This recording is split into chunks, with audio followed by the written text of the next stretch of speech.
Hey guys, I'm Jack Murphy. This is the Team House, and we're here in studio with our guest today, Kenny Robertson. He is a former Marine, served in the Army 101st Airborne, and then had an extensive Special Forces career in 5th Group. And a whole bunch of different things that you got involved in, teaching the PJ course, going over to Ukraine, doing executive protection jobs. And today you're with Waypoint 6. Do you want to tell people, like just off the top of the interview, what Waypoint 6 is? Yeah. So, Jack, thanks for having me. What we're going to talk about a little bit is, aside from military history, which a lot of the viewers are well aware of, but is veteran mental health, which can kind of be a boring topic for most guys, but starting to become a lot less taboo. So, Yeah. after my years of service and after a lot of things that I found that shaped me to be a guy that I did not want to be, it took a little bit more than just a talk therapy or going to a VA.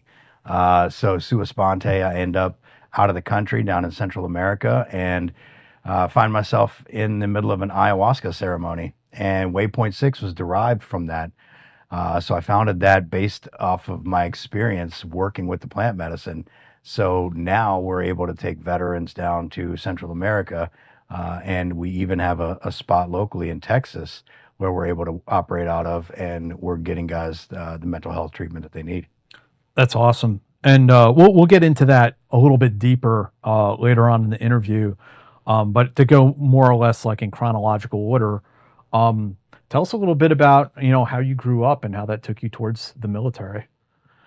Yes, so I grew up in Virginia, and outside of Richmond, not a big city, kind of. I was more in the rural areas, and my dad had land and would take me out hunting and fishing. So I was working with guns from a small age, and kind of learning a little bit about the land. And I found my way into. I was trying to play pro football, but turns out, Jack, I'm not that big. I'm not that good at football. So I needed another option, and driving race cars was out of my budget. So I had to pick something. And honestly, I was like, man, the Marine Corps, that looks cool. This is in the 90s. What was cool about it was the dress blues. Let's just be honest. Like, They got snappy uniforms. they do look good. That pretty much is the defining factor of how good of a Marine you are. How high and tight is your hair, and how much starch is on your uniform.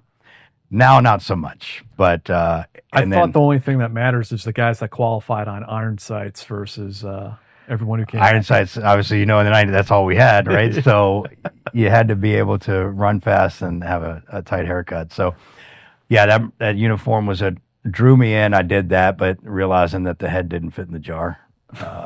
And this was before MARSOC. This was before anything that was So what year is this that you went to boot camp? 97. Okay. And what unit did you end up in the Marines? So I was over at Camp Lejeune, ended up on, I started out, I was with intelligence.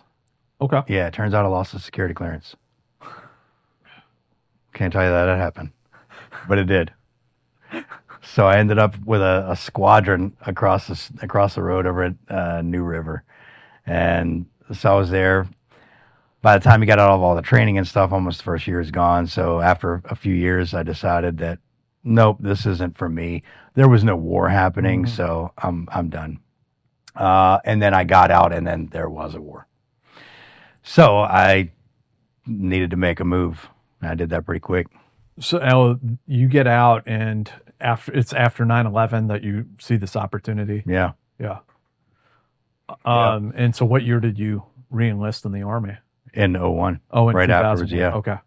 Went right back in. And when that happened, I could just jump into the 101st because when you were in the Army and you wanted to go be a Marine, and I had this in my Marine Corps, we call it boot camp, right? Army is basic training. I've never gone to Army basic training. Oh, really? Yeah. We had a E5 sergeant in the Army in Marine Corps boot camp. I didn't have to do it. So they were just like, nope, you can just go right into the Army and here you go. sign here, and here's a costume. Go. All right. And so I did. Went over to the 101st, and they were like, "Yep, we're going to do this thing over in Iraq." I'm like, "Yeah, that's why I'm here. Let's go." So off we go. So now we're into like 2001, 2002, and like the buildup for Iraq is starting. Yeah, and I didn't even really get a chance to get into a buildup. I just go right over. Like, I don't know, 2 weeks after I'd gotten in. Holy shit. Yeah, Okay. and probably 3 weeks. It was they were pumping guys out. You go through med pros and you go through a couple of things, and they're like, there you go, man. Here's your initial issue. You're green on dental. Good luck. Here's some ammo. See I got like 3 different color camo stuff, man. I got like, I don't know, I got something desert. I got something green. I got, so it was definitely Wild West. It was some weird times. And I was young. I didn't even know anything about the Army, right? So I was still bringing Marine Corps, which they bring a lot of pride, morale, all kinds of stuff that in the Army they don't quite have. Yeah. The discipline isn't quite there. You're calling like the E7's gunny. Yeah. Like, for a few times, I would call it like Sergeant First Class, and like just say Sergeant. I was like, I'm not programmed to do that. I can't do that. So, and I'd still wear a high and tight for like the first, I don't know, 2 years. I'd be out like in Iraq trying to like cut my hair, all looking like I'll get a horseshoe. Like I'm trying to keep people at work until 9 o'clock. So you went and met your unit that was already forward deployed. Yeah. What brigade did you go to? I was over with 3rd. Okay.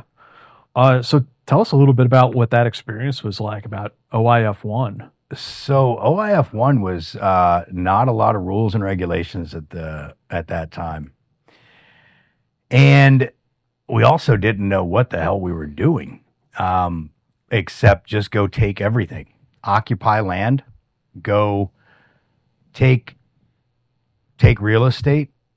So we pushed up to Mosul, and then we pushed out west, out into Talafar, and kind of owned that whole northern area. And it was just kind of just chaos. Yeah, I mean, from Kuwait to Mosul. Yeah. So the fun thing about it was, the former, the vice president of the United States at the time, former, CEO of the company that built the entire cities that we then later on lived in. Before all that could happen, we didn't have anything. Just what you brought. Right. And you're stringing up 550 cord to wash your clothes and dry them, sleeping under a truck when we still slept under trucks. But now, the safety guy won't let you do that anymore. So, you ride around in your trucks. You lived in your truck. You lived with your platoon, and you would get resupply with some food, and you would just be out and about. We would take over whatever, it might be a palace. We might take over any type of real estate, and then that would kind of become where we lived. And you might stay there for a few months. And then you're just pushing out and going and finding bad guys. But of course, at that point, everybody was a bad guy. We just showed up into their neighborhood. They don't like that. I mean, you come to my house at 2 a.m. with big green eyes, you're going to be met, with a field of fire. But I didn't expect that they felt that way, right? So I'm going to show up at their house at 2 o'clock in the morning and like, I just kicked down your door. Why are you shooting at me? You're the bad guy. Did you guys have some pretty big dust ups with the Iraqi army at that time? Yeah, definitely a lot of conflict, because those guys didn't want us there either. At least for my perspective of it. Some of their, I guess, like their high ranking officers understood the political portion of that and what we brought to the table. By that, I mean our weapons and our aircraft. Like they knew that was important, right? And that's what they were going to be able to use to take back over their country. But a lot of the other like junior guys, the enlisted guys, they didn't really want to work with us. They didn't want us there at all. It's interesting. 'Cause I mean, I had a lot of people tell me that at the time, maybe like 80% of Iraq supported disposing of Saddam Hussein. But, then the question becomes, well, why are you guys still here? Right. So I think the problem, and it was the same in Afghanistan. It was when I say that they don't want to work with us, because they sit down on the objective.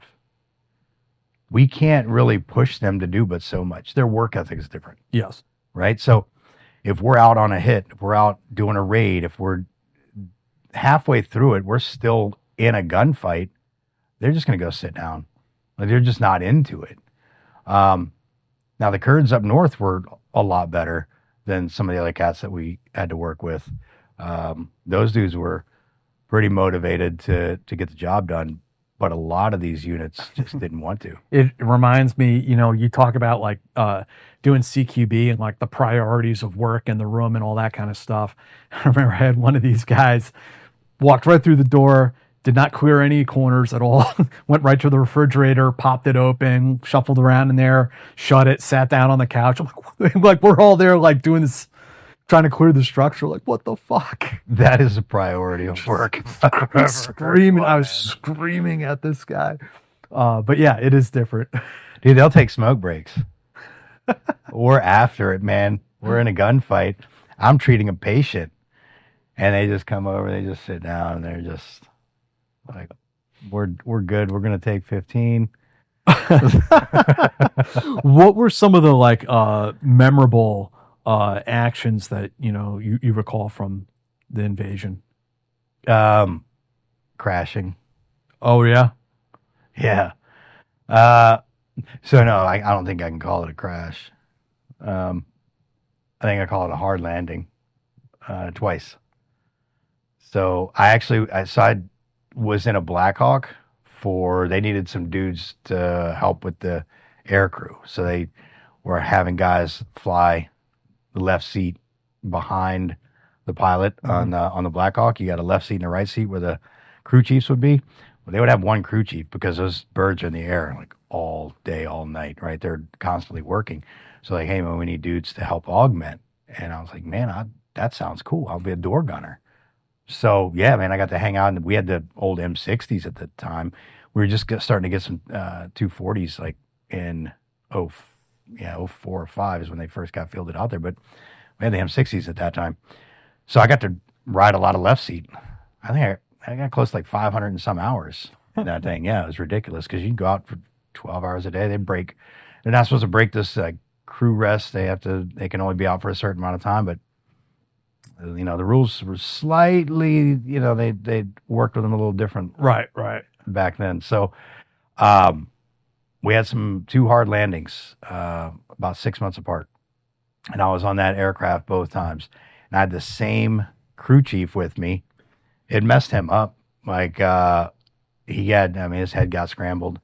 So he ended up having to get out, seek he had a lot of TBI stuff going on and a lot of VA appointments. I just kept driving on.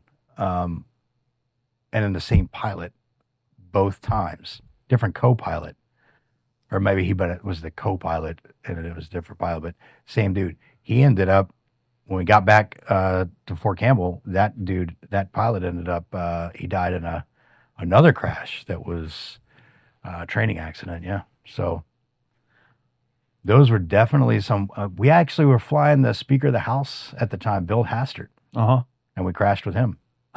He was in the other aircraft. Like, we were like the gunship that was supporting him, and we crashed. So, were you one of the dudes that was there when they found Uday and Qusay? Because I remember 101st was 101st was there. I was not there. Okay, there. Gotcha. I was in the region, but not. Unfortunately, I missed that one. So you were over there. Sounds like you were pretty busy. No shortage of jobs to do. Yeah, we had plenty of work. Yeah. How did kind of that like campaign wind down for you? That was it. When we were done, came back home, and then it was just one day. We actually started building some pretty good fobs. and we were hiring some local force dudes. I was paying them $4 a day in cash, and I'd line them up at the end of the day. They'd work for 8-9 hours, digging ditches, building stuff with, wood that we were, accruing to build whatever kind of structures or places for guys to live and things like that. So it was kind of a fun transition when, I got to see that we were something was happening. Right. It was like we were leaving progress. Some kind of infrastructure in place. So that was good. Now, we did have an interpreter that I worked with, I'm not going to say daily, but definitely multiple times a week. And we would have to get money from accounting, and then we would use that cash. We'd pay out our dudes. We'd have contractors to help moving heavy equipment, moving earth, whatever. So my interpreter was kind of also like the contract liaison. And a pile of money got him killed once he left outside of the fob. Yeah, so that happened.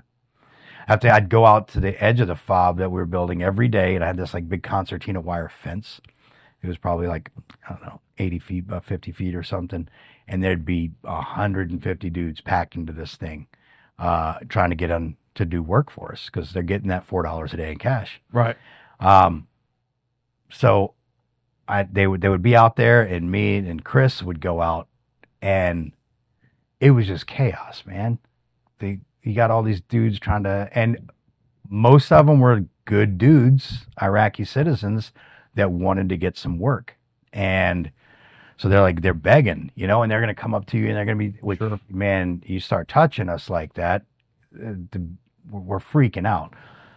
We're still, I don't know what the hell's going on at this point. You come up here and you start touching me. Now I feel like you're reaching for my magazines or whatever. Now I'm screaming like a fool. Everybody get down like I'm Rambo, I bring a 203 out one day I don't have no ammunition for it, but they don't know this, just to make a sound like a racking a shotgun. So it was interesting, to say the least. Just trying to do like two dudes trying to do this crowd control. And then you grab 10, 12, 15 guys and they throw them in the back. I drove one truck, he drove another truck. It was just kind of all over the place. You're also a young guy, kind of, it sounds like in some ways acting like the mayor of a little town. Early 20s. I did not have any business doing what I was doing or doing what I thought that I was doing. Yeah. Sometimes it's better. You don't know any better at that right. age. One thing I love about summer is how easy everything feels. The days are a little more relaxed, and I find myself reaching for the same comfortable go-anywhere pieces again and again. That's why I keep coming back to Quince.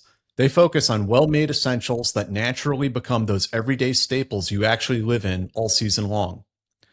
Quince's 100% European linen pants and shirts are breathable, easy to throw on, and the summer upgrade your rotation needs, starting at just $34. Their tees are soft enough to live in all day, and lightweight cotton sweaters are exactly what you want when summer nights cool down. Everything at Quince is priced 50 to 80% less than similar brands. They work directly with ethical factories and cut out the middlemen, so you're paying for exceptional quality, not brand markup.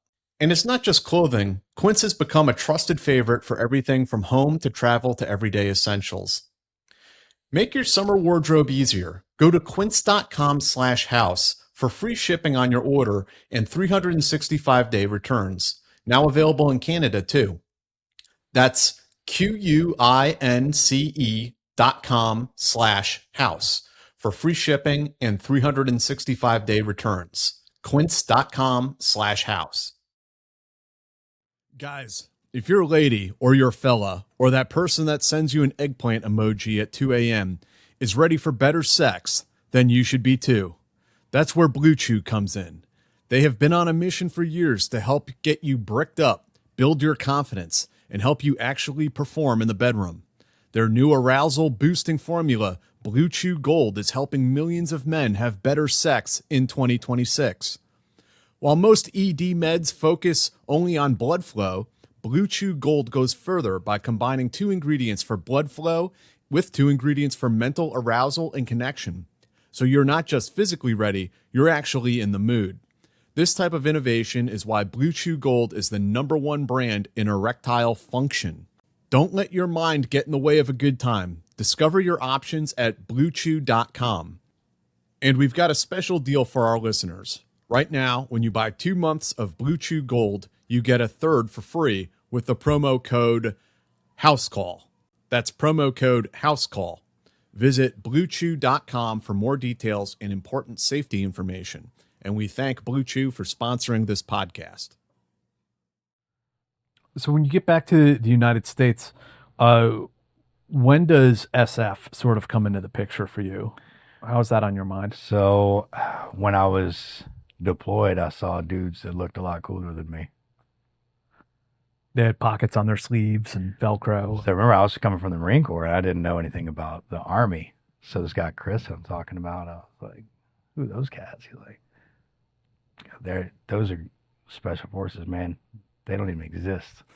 I see them. They're right there. He's like, no, man, you can't do that. It's like, okay. Like, what do you got to do? He's like, oh, you advertise the SEER school, because that's all he knew about it. He's like, oh, man, you got to, like, go live in the woods and survive. All right, let's try it. So, yeah, man, you talk to a recruiter that tells you a little bit more about it. Still slightly vague. I was like, yeah, let's give it a go. And I got in shape, and I went to a selection. And, yeah, that sucked. Yeah. That was What year was that you went to selection? What, 8, 7? Yeah, Okay. 7. And then, yeah, so I was like, you got to fill out a wish list. And I was like, I'm going to speak Arabic and be an 18 Delta. Yeah, and they were like sold. And they're like, got it, man. Like, you skip selection. You just go right to the course and train this guy. Who wants that? So, yeah, got what I wanted. And, yeah, that was super interesting. And I got through the medic course, and made it out to 5th group. What was kind of your impression going through the Q course at that time? Was it sort of the experience that you were hoping for?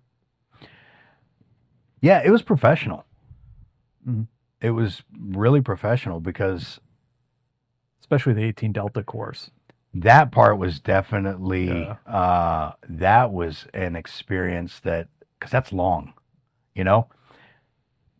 going through that, it was a year long, mm-hmm. and it was run by civilians. I mean, there was definitely a lot of military cadre there, but it was the majority of it were civilians, PAs, retired guys. Yeah, a lot of retired 18 Deltas, dudes that have now gone on to nursing school, dudes that have gone on to become PAs, civilian PAs, dudes that have had a lot of experience. And these guys are super smart, like ridiculously intelligent, and trying to teach me how to be a doctor and a surgeon in less than a year.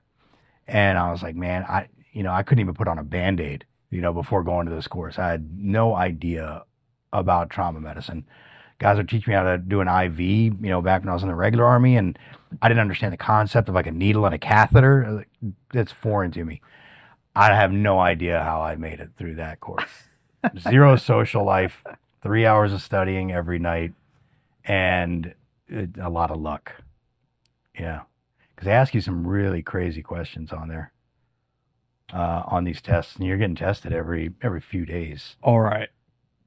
So, and then so we had cadavers in this course, and we had this pin test, which I went as a cadre. Like anatomy? Yeah. As a cadre, I tried to help alleviate some of that struggle, because it's at a doctorate level for sure. Yeah. It's asking you about, you've got this cadaver that's broken down into all the nerves, vessels, veins, everything you can imagine. And it's asking you not specifically like, what muscle is this? Like, okay, cool. But what happens when you flex this muscle? What does this one do? and then the nerve that's attached to that and the innervation of that nerve.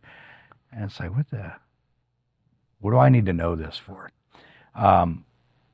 So yeah, and you forget it. So I don't, that was my point when I went back to, as a cadre, I was like, we don't need this, man, because we're not going to use it.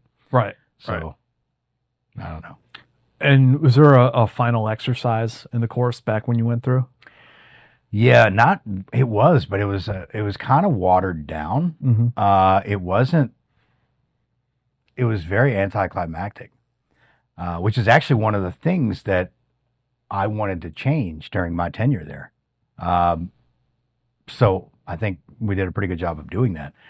We actually brought in a whole different phase during my time, because I went back as a cadre later on for that Delta course, and we were able to include prolonged field care because that wasn't a part of the course at the time. The golden hour was the thing. Right.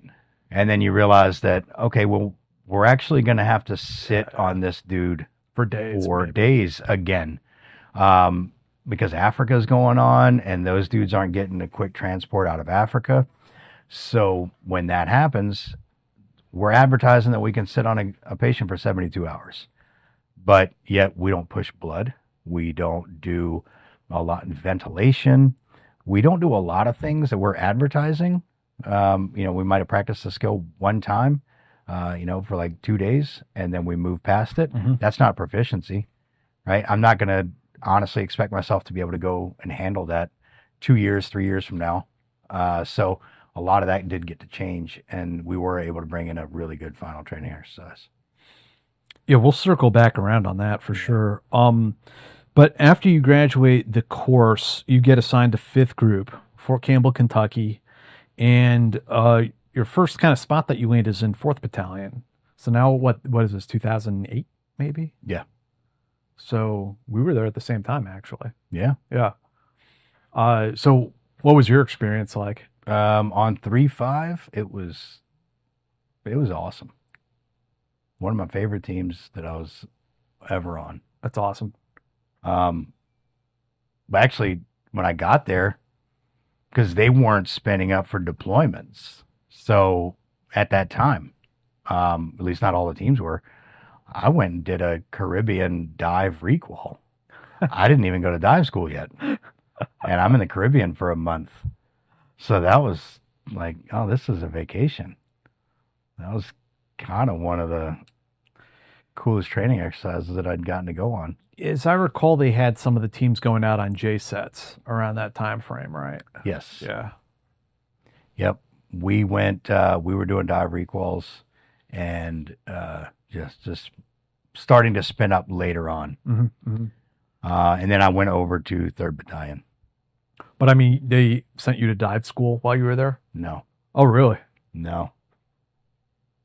Nope. So there was I guess there was a school of thought at this point where Sergeant Major was like, look, at that time, no, that was Ranger School, because I was trying to go to Ranger School at the time. And he's like, man, I'm not going to lose you for 63 days. I'm not going to lose a Delta for 63 days. Now, this is just one Sergeant Major's mindset at the time.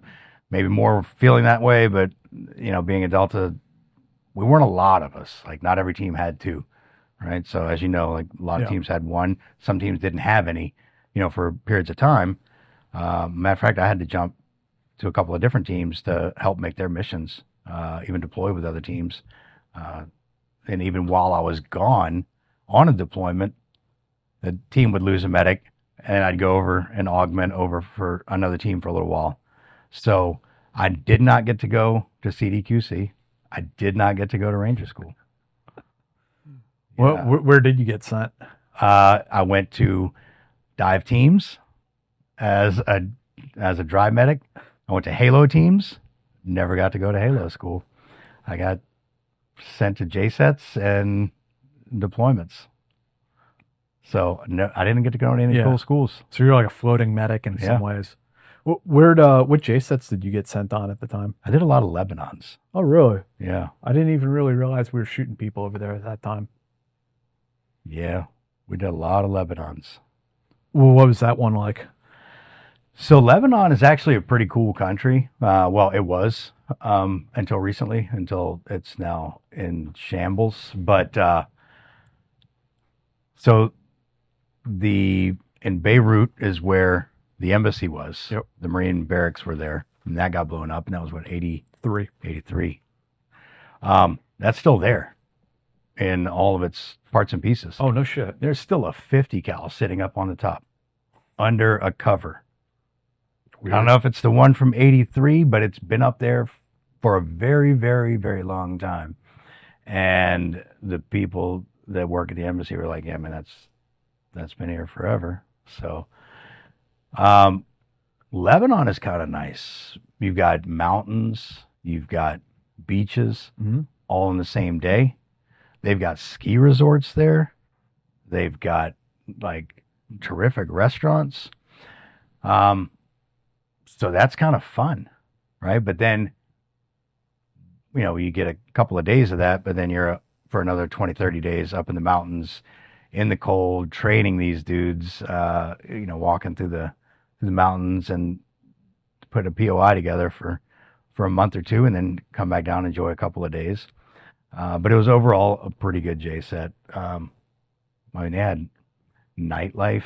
And we'd get escorts everywhere we go. But then later on, it became a lot more free. When I ended up going back in 2018 and we kind of just do whatever, just as long as you got somebody with you. We take a truck and Hilux and you can go out to eat restaurants or whatever. What was it like training the Lebanese partner force? So I have to, a lot of guys got foreign jump wings. Did you get any foreign jump wings? Chilean, I believe. Weirdly enough. That's unique. Yeah. So a lot of guys get like Italian and all kinds of stuff, right? Unless somebody out there, is going to search the internet and prove me wrong or make a comment that they got them after we did.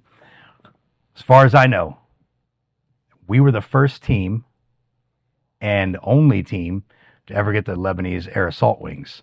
Interesting. Because we trained their air assault unit, and they had this air assault school tower. We went rappelling off their tower, and then we got these Lebanese assault wings. There was only 10 of us that got awarded that, because not everybody went down the tower. The captain was doing something or whatever that day, briefing another officer. We've had, sitting in that same chair, Mike Taylor, who was a 10th group guy. Yeah. But back in the day, 10th group covered down on Lebanon. Okay. And he was on the first MTT to Lebanon. I believe it was 83. And then Gary Harrington, he was over there too, around that same time frame. So yeah, it's just interesting to hear these different experiences, and the more things change, the more they stay the same, I guess. Yeah. I think I went back again in 15 or 14. And yeah, during a rotation in 14, we were working with the dive team with the Navy SEALs. So I was on a dive team at the time. So we went down and we were training their Navy SEALs. And the irony is, like, there was a lot of dudes that couldn't swim. Couldn't swim, yeah. So I could say, yeah, man, I taught the Navy SEALs how to swim. I sound like a total ass by saying that, unless they were Lebanese. Telling these stories, I knew a couple National Guard guys who had a really cozy gig going where every summer they'd go down to Jamaica and work with Jamaica. They have some sort of dive team, rescue dive team. I don't know what they are. Yeah. Work with them every summer for a J set. Like, it's pretty cush. Yeah, those were pretty good times because we'd do a lot of waterborne operations, and the Mediterranean is really good swimming. That's a great place to go dive, go swim. No sharks. That's a big worry. Now, when we'd go down to the Caribbean to do dive requal, we would, at a team sergeant, that dude was awesome. He's still a good friend, but he would purposely find like these coordinates of where a bunch of sharks Like chum the would be. waters before he puts you in there. So we'll get to that one. So we'd go dive down to where there's known to be little shark neighborhoods. And so it might be 60, 65 foot down. So going down at the bottom, now I was a civilian diver. So when I'd go on dive recall, I hadn't gone to CDQC, but I was a civilian diver from Naui. And so I dove down and we'd be swimming around with those dudes. And so I got to swim with sharks, got to dive with sharks, which was terrifying for the first like 5 minutes. And once you kind of break that fear of it, I'm not going to say you don't notice them anymore, but you pay them a little less attention. Right. And well, you recognize that you're in their area and they're just seeing what's going on. And, I think I tried to play chicken with one. It was like kind of coming towards me a little bit. So I planed out. I started swimming towards him a little bit. Like I thought I was a lot tougher than what I was. He didn't stop coming. So I bailed out and, he won. I'll give it to him. But we did chum the water. We actually went out to this place called 1-2 Buoy. 1-2 Buoy. So we take the boats out. And we're just going to free dive out here. We're going to go spearfishing. My 1-2 Buoy, mind you, is 6,000 feet deep.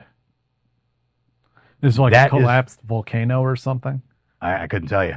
And I don't know how, I mean, that is terrifying just psychologically. Yeah. Maybe not for everybody. For me, it was absolutely like just knowing that it's 6,000 foot deep for whatever reason.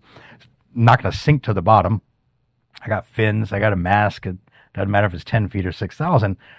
But the abyss just had me, right? So, okay, we splash in. We're swimming around. We're spearing some amberjack. Big amberjack. They were probably only this big, but nonetheless.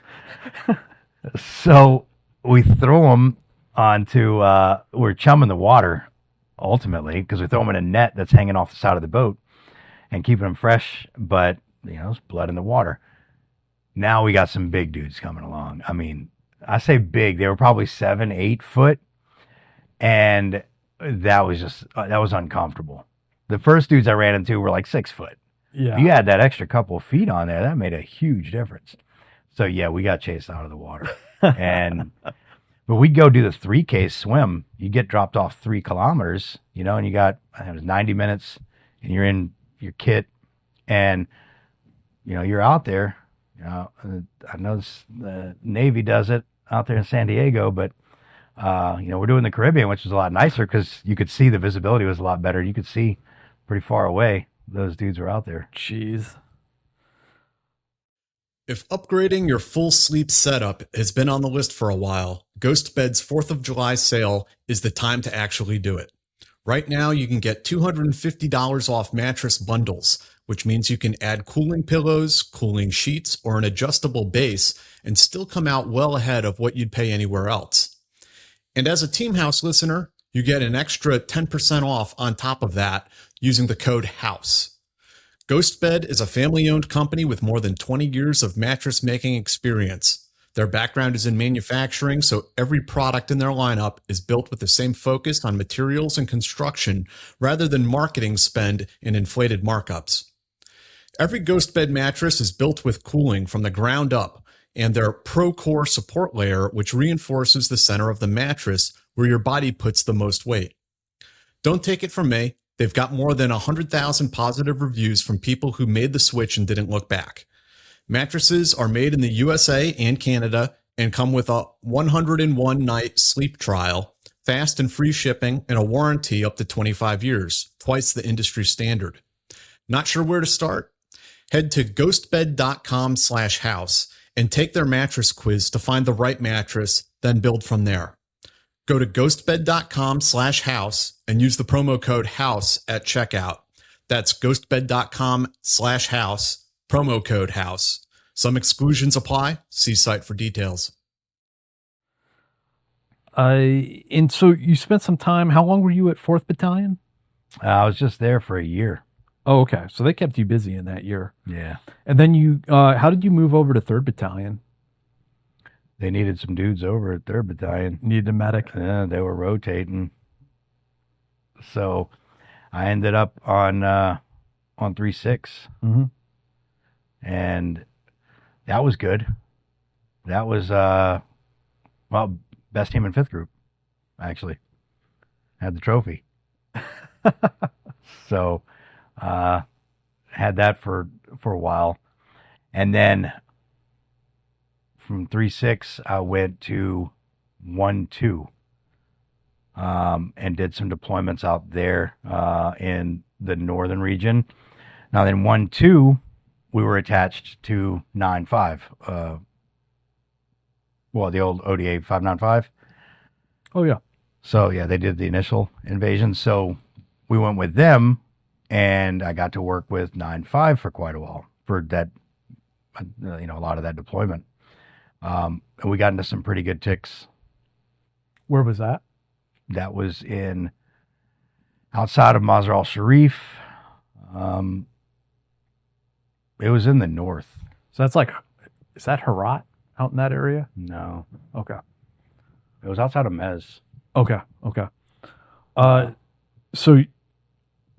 Well, first you were with 3-6. Did you get sent anywhere with that team? Lebanon. Oh, that was my first. Okay, that was your yeah, Lebanon that was my trip. First time I Gotcha. did that Lebanon. Okay. And then 1-2 to Afghanistan. Yeah. And you were the Delta on the team, I take it? Yeah. And so what kind of stands out in your memory from that time? And what year was it that you were there? I did that one in 12, Mhm. 13. So bin Laden has been taken out. Yeah. And what was your conception of what you were doing there? Why the team was there? At the time, ever since the initial invasion and the reason that we went over there, in my mind, it was just full send.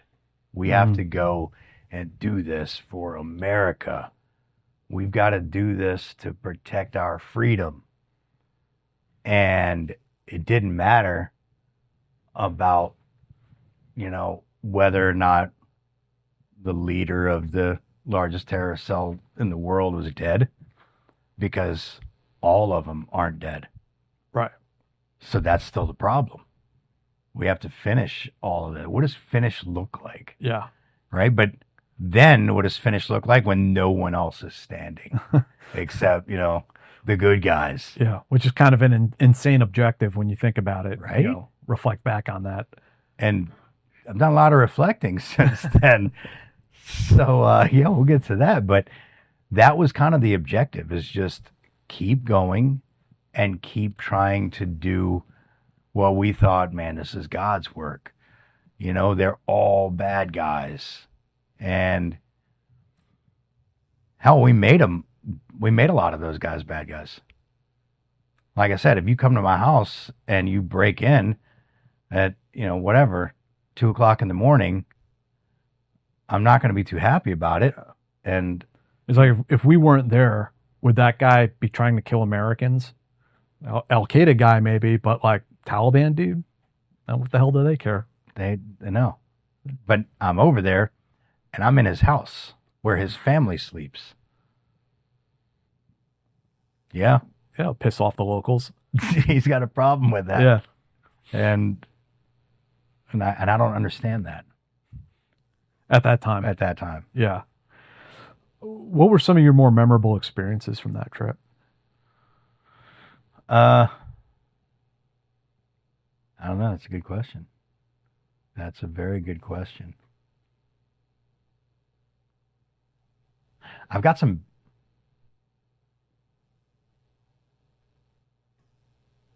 Maybe they're not good memories. They can be good, bad, funny, whatever you want. So we got we were QRF one night. 9-5 was on a hit. And so we're sitting by the fire. Aircraft is sitting there ready. And we've got a package for them. We're going to bring either ammo or some med supplies, a couple different packages. So they're going to go do this hit. We'll call it 2300 because I'm pretty sure that was the time the hit was. About 23:15, the radio crackles. These dudes are like, we need some help, man. They're calling in the entire package. Okay. I'm like, bro, you guys just got onto the objective. Like, we're en route.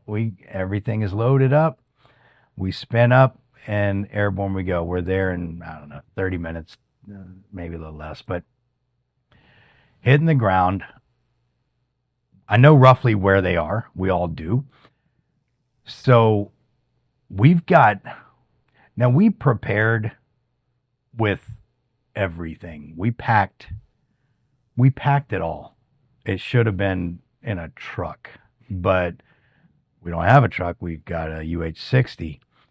And so now it's like a selection event trying to carry all of this shit because we're on a ridge line. So we got to go down this ridge line, because the aircraft won't even get us super close because it's going to drop us off, I don't know, 500-600 meters away from the objective. So now we've got to try to haul all this stuff. And Team Sergeant's like, can he go? Because they need medic support pretty bad.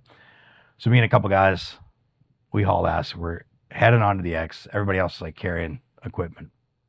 So I get there, and one of the Bravo on the other team, he's walking up this little ridge line where we're linking up, and he's got a dude on his shoulder. And I was like, hey. He's like, oh, Kenny, you're here. I was like, yeah, bud. He's like, hey, I got somebody for you. Okay, cool. Let's put him over here on the flat ground. So he puts him on the flat ground. Oh, we're still in this like pretty good firefight going on. And so, there's 3 rules of SF. And always look cool. That's rule number 1, right? Always look cool.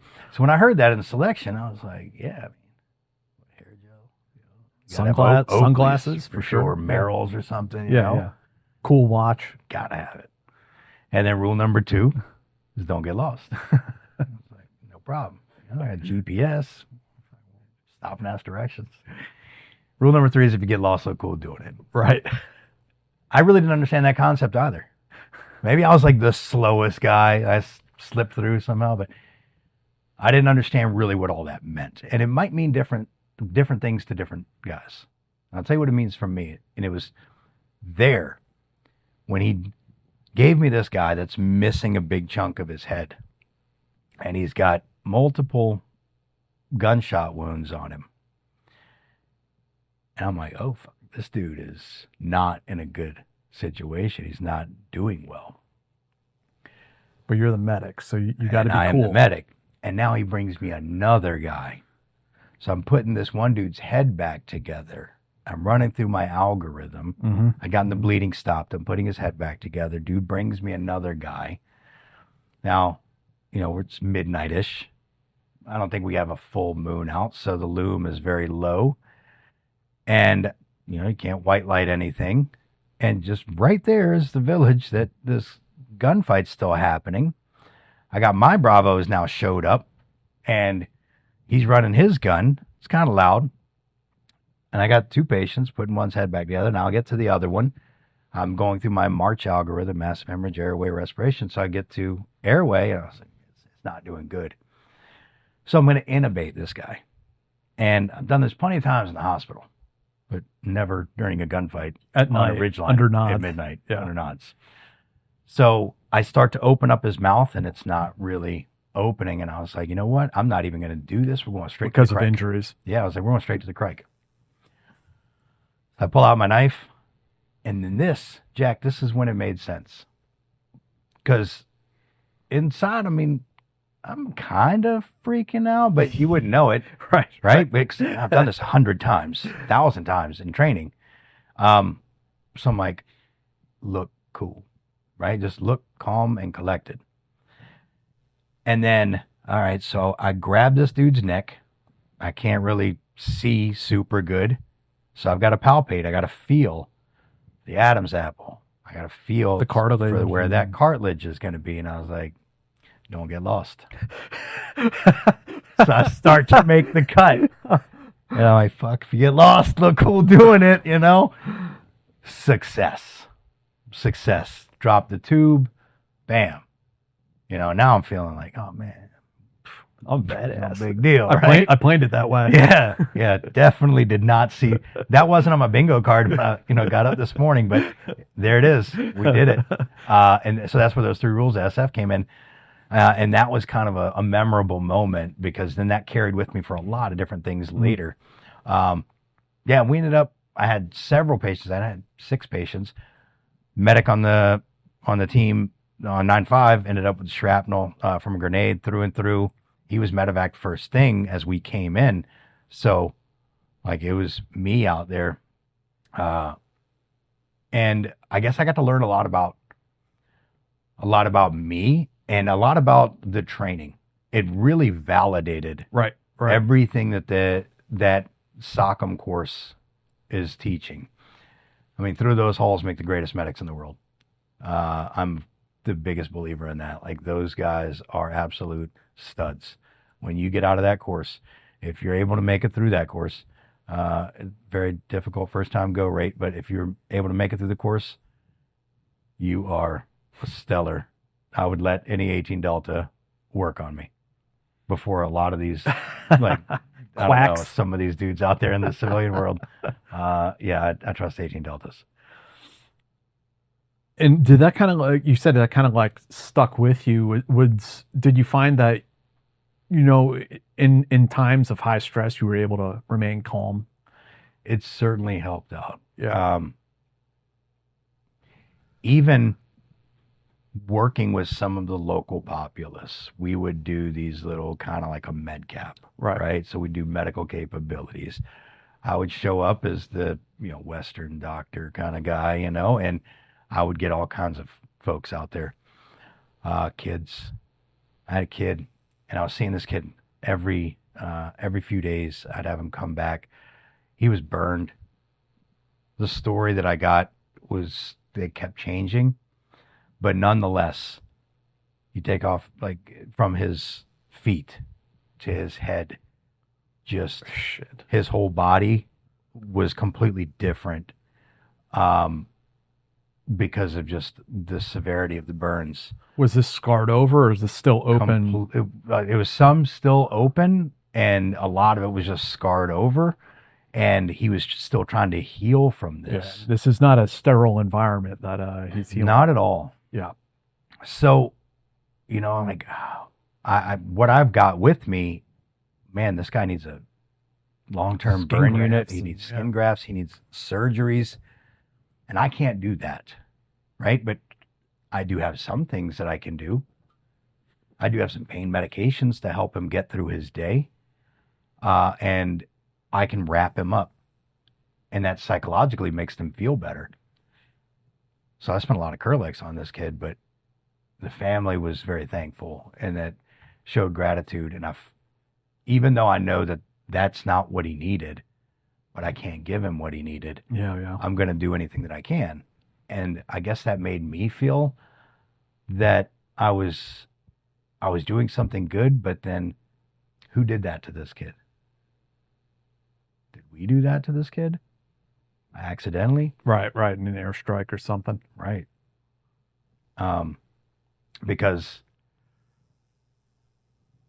we may have done that to not that kid, but somebody else. Sure. When we were in a tick, and we're getting after it. Everything was going pretty smooth, more than I thought, but it just wasn't ending. We're about 9 hours into this thing. We got some air support, and so my Bravo is like, man, I got this 320, we got all these grenades, let's go. Yep, let's do this. So we're just firing for effect, because we're this one group of houses.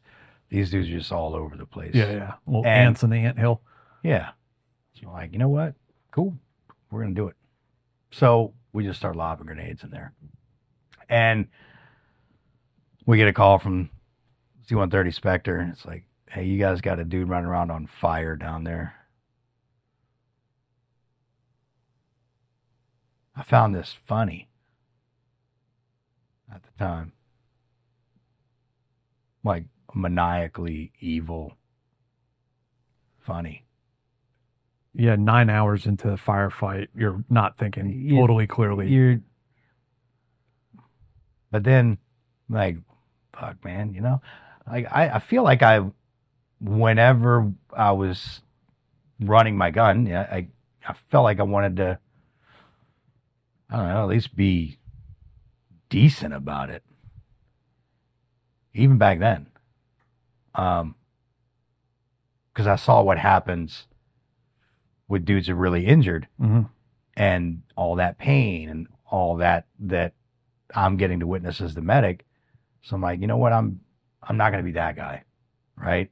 At least I'm going to try to do my work to the fullest extent so that they don't have to, because they don't have me on that other side, or a guy like me, with fentanyl lollipops and pushing ketamine, and this guy's going to suck for a couple minutes, but then I'm going to take care of him and snow him, and he's going to be okay pain wise. They don't have any of that. So I thought I was a good human, but having that mindset, but then catching this guy on fire, then I was like, I don't care, like, that's funny. That came back around years later. So it wasn't, at the time, it felt completely normal to you. A lot of stuff that we did, yeah, that looking back, it's like, that was not normal. Yeah. But we normalized that. Particularly, when you're a special ops guy, like you, deploying over and over and over again, having those like repeated exposures. Yeah. Like you can't help but feel like this is normal for you. You get numb to it. Yeah. You get numb. Like I said, I tried to keep the human factor involved in it. But there are definitely times where you felt it slip away. We're just doing work, and it doesn't matter, and you have to just cut that off. No emotion. You can't show emotion to everything.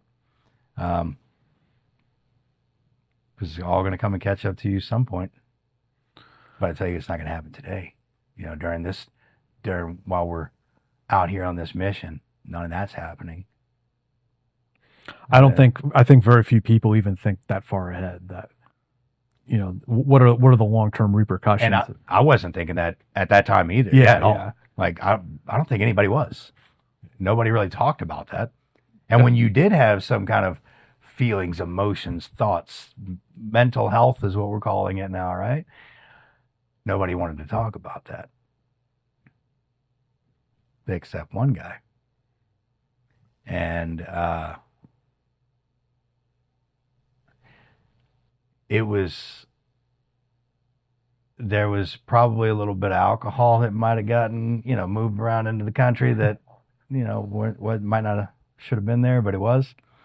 And I think that was a major contributing factor. But I did have a teammate. He was on the other team, but we were co-located together and was going through some struggles. And I found him with his 9mm in his mouth. Oof. That was a difficult encounter on deployment. Because, oh shit, man, I gotta be super gentle with this, because I could say the wrong thing. Yeah. Or make the wrong move or whatever. And fortunately, I don't know, a good 2 hours. We talked earlier about, talk therapy. You can go to a VA. Yeah. But if you talk to somebody that's, you're have done similar things, right? You can probably get the point across a lot better, and things can, a brotherhood type of thing that you can work out, instead of talking to somebody that graduated a psychology degree and has never been in the military. They might not shed the same insight. So I was able to work with him enough to get the gun out of his mouth in 2 hours of talking. A lot of hugging, a lot of crying, a lot of all kinds of stuff. That was very, very unusual for a situation like that at all. Yeah, unexpected. Because guys didn't really want to talk about mental health. You go, you work, you do things, and then you keep that buried. You keep it where, it doesn't need to come up. We don't talk about it. It's just. I've heard stories over the years that like I really feel for some of these teams. In the story, it's always some variation of this. My team sergeant got killed. My team leader got killed. The guys are hurting, but the mission continues. These teams are left out there on these little fobs to continue the mission, and stuff starts disappearing from the med cabinet. And that's kind of like what brings the whole shit show starts rolling downhill, as the guys come unglued over time. And you can see how it happens, you know? That did happen. Not to me, not to my team. I was always very good on the accountability of our meds. I've pushed a lot of ketamine. I've never experienced ketamine. A lot of other things, but ketamine, never. So maybe one day. But on another team, we're all going out on a deployment, several teams all flying out together. This dude shows up, he's a medic, and he's just not looking good at all. And I can identify when a dude's been using. I don't know exactly what it is he's been using, but I know he's been using, and he's got a problem. I didn't know the medic very well at all. You guys down the hallway, this team's gone, back and forth. Like, oh man, you're the new guy here? He's like, nope, been here 3 years. Like, shit, I've never seen you, So it's kind of one of those deals. And I could tell that I was like, you know what? This is actually good that he's going on the deployment, because whatever he was doing, he needs to get away from that. Now I've got no oversight of the dude, because they go on wherever area that they're going to, and turns out he got into his med box, so he went home, which also was not the answer, because when he got home, he OD'd on heroin and died. Jeez. So it's a slippery slope, whether, I don't know the underlying circumstances, whether the guy just likes to get high, or whether it was a trauma-related issue that he'd been experiencing through, previous deployments that he's not been able to deal with emotionally. To throw away his special forces career and then to start injecting heroin, there's got to be some underlying issues. Definitely a situation going on. But he's not the only case, For There's sure. so many more. Yeah. Not just with heroin, but with all types of drugs. Opiates. Outlaws. Heroin's an opiate, but Yeah. other opiates. Yeah. And other drugs. Yeah. Outlaw was not an exception to that rule. So. And was that when you came back from some of these trips that you're kind of like self-medicating? Yeah, it was. So during that time, it was alcohol. Mm-hmm.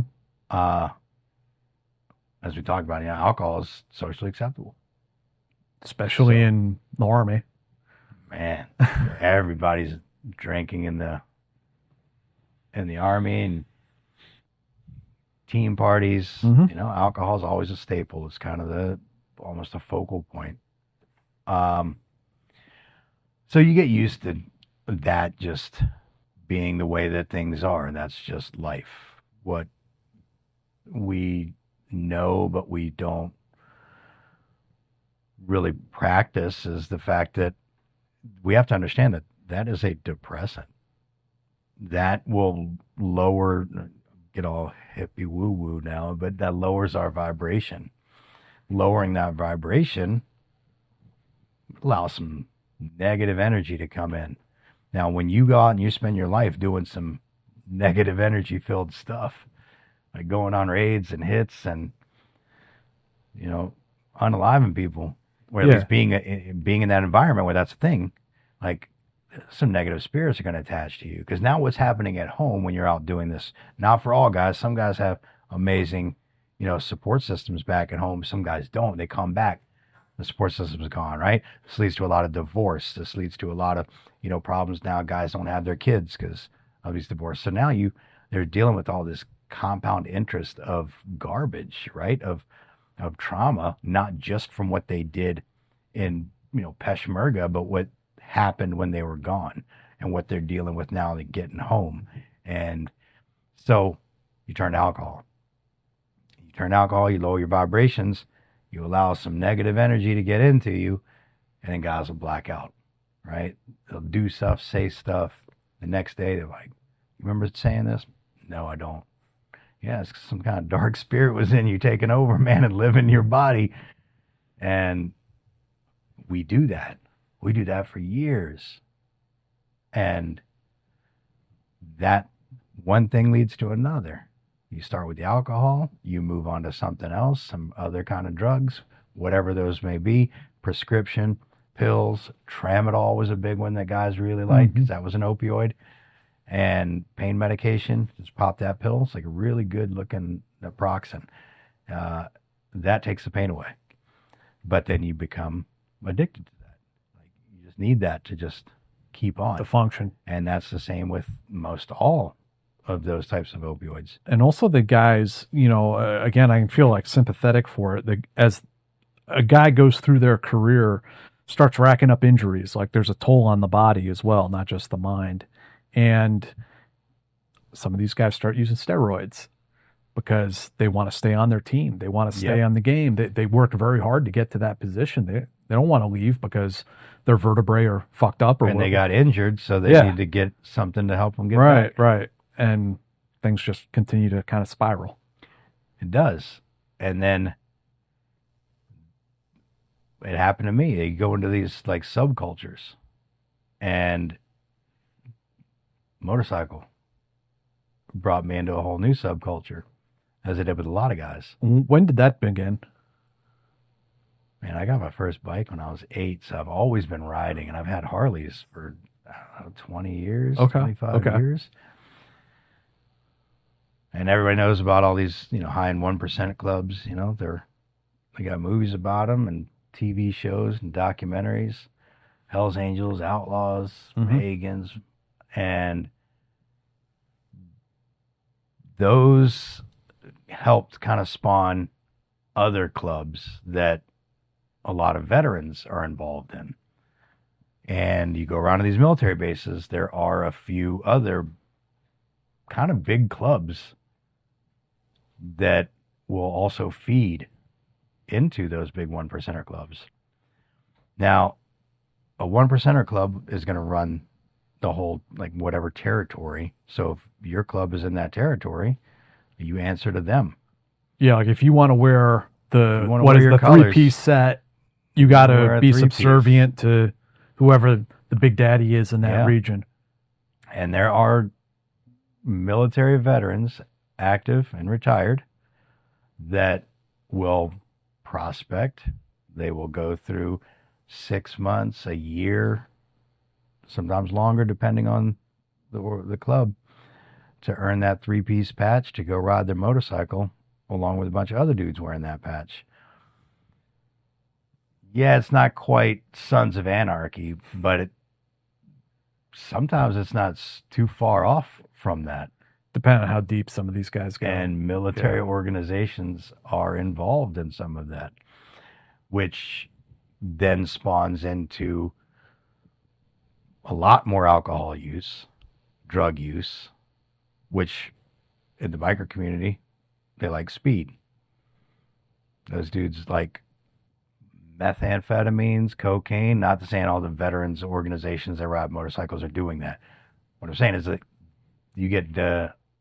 you might get some exposure, a lot more exposure when you're around that type of culture than you would just being in the military. And a lot of guys do get exposed to that and then end up going down some of those routes. And the MCs, I've been told, like, really love these guys because you've been trained to use weapons, explosives, you have all kinds of like counter surveillance training, how to like spot undercover cops and that kind of stuff. So like military, or do you think military guys are like specifically sought after by some of these motorcycle clubs?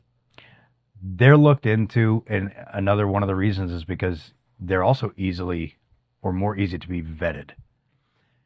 An example is if you're in one of these 1%er clubs, you're not gonna come from a law enforcement background. Like you have to hang around these clubs just as like a random dude, a friend that starts to get to know these guys, and that might last for a year, 2 years. They call them like hang-arounds or something. Hang-arounds. Yeah. And then from there, they might ask you, if you wanted to step up and participate more, they might allow you to then become a prospect or a probate. And you might do that for a year, 2 years before you can become a full patch member. That's a whole vetting process. They're vetting you, you're vetting them. And yeah, they're not gonna, if you're a military, at least they know a lot more about you. You come in qualified, you come in with not just that background knowledge, but also it's easy to know that you're not a cop. Right. Yeah. Yeah. The police aren't going to put you in the military so you can infiltrate a biker gang. Right. Yeah. And there was some guys that did go towards the 1%er route from the military, in the Outlaws, and in the Hells Angels. After some of those trips with 9-5, I mean, were you still in 5th group after that, or were you moving on to SWIC? Then I went over to SWIC. Okay. Yeah, I went to the Delta Committee. Gotcha. So what was it like becoming an 18 Delta instructor? I don't know, man. It's a pretty cool job, I guess. Because, the first time you go through the medic course as a student, you're just trying to survive. Yeah. You're looking through a toilet paper tube. Yeah. Forget it. You retain 30%, maybe, right? You learn something and you dump it because there's so much more you've got to learn this next week. And then it's just over and over and over again. Now, once you get out to the later phases of the course, the trauma phases, the hands-on, actually doing, life-saving skills on people and also on, we were using caprines, goats. Those are the types of skills that stick with you. And, that's a lot of fun. To me, not working on the goats. I don't like that. I don't know. I like animals. I don't like people. It wasn't my favorite part. I think every 18 Delta student hates goats by the time they get out of that course. If you try to feed it to me, man, I'm going to throw up. I can't stand the smell. It's just that, I don't know, PTSD in my olfactory nerve is going to. But that was awesome. But to answer your question, it actually started to get watered down during my second half of the tenure. The reason being is because there's a standard with everything across the board, whether that was Ranger School, whatever, we can have that conversation about what actually happened. Did the standards change or things just get looked at differently? We were getting looked at differently. A guy, I'll give you an example. A guy came through the course that his faith was Muslim, and he was fasting, and we had the UBRR, upper body round robin. Okay. So, if you're not familiar with that, you have to do like bench press. It's like your body weight or 80% of your body weight, and how many times can you do it? You got to do like a minimum of like 4 or 5. It's super low standards. You have to be able to do like 3 pull-ups. You have to be able to like hang from the bar and then put your ankles up above your head and do like 4 of those, like to get a basic score, and then of course guys are getting like 25, and then you go to the dip bar and you got to get like 8 dips, dudes knock out 40 or whatever. We had this guy, he was Muslim, he's fasting, and he couldn't even get the bare minimum of any of them. And then it ends with a 5-mile run in 40 minutes. He failed every single event. Not only that, he failed the PT test that was given like 2 weeks after that. He failed like 3 written tests. He failed like 2 or 3 of the hands-on versions. And it was, hey, you got to recycle this guy. You got to give him another chance. You got to give him another chance, because now we started shifting over to being a little bit more, I don't know if you want to use the word woke, but things were changing. I mean, this might be a little controversial, but it's been said that when there are people going through the Q course who have unique language abilities, that they get pushed through no matter how poorly they do on some of the tests. Yeah. And you know what? Maybe that was a portion of it. And I would have said, I 100% agree. But then it didn't stop there. Yeah. That was just the catalyst to then every other dude that couldn't make it through. And it's dangerous. Was, oh no, we're giving him another chance, another shot. Give this guy another opportunity. And that just became the norm, almost to be like, you can't fail a guy. So what did that look like when we were getting briefed by this 2-star that comes out? And he says, look, you guys are Green Berets. So it's a small group of us, me and maybe 4 or 5 other cadre. And he had a captive audience. There we are. And he's like, you're here to train these guys, because as a Green Beret, you go overseas, and in their target language, you're going to train them to be just like you. And you telling me you can't do that with Americans that are motivated, that want to do this? So, well, I mean, no, you got a point, but of course there's definitely 2 different standards of training. I'm not going to create an American Army Green Beret with an Afghan National Army guy.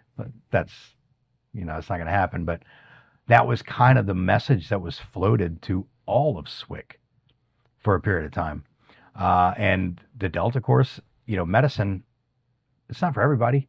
Mm-hmm. Like, just because you are not a good medic doesn't mean you can't go be a Charlie Echo Bravo. Like, there's other opportunities for you, but maybe medicine is not going to be it. If I don't want you working on my family, if you come to my house and like you're the guy, I'm like, fuck, I don't want that. If you're looking a little iffy on the goat, then maybe. Yeah, then I'm not going to pass you, right? Like, there's a standard.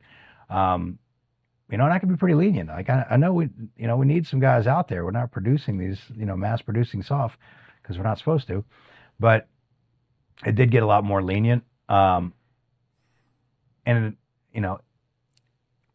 I can't say that was like the worst thing, because I feel like we learned from it.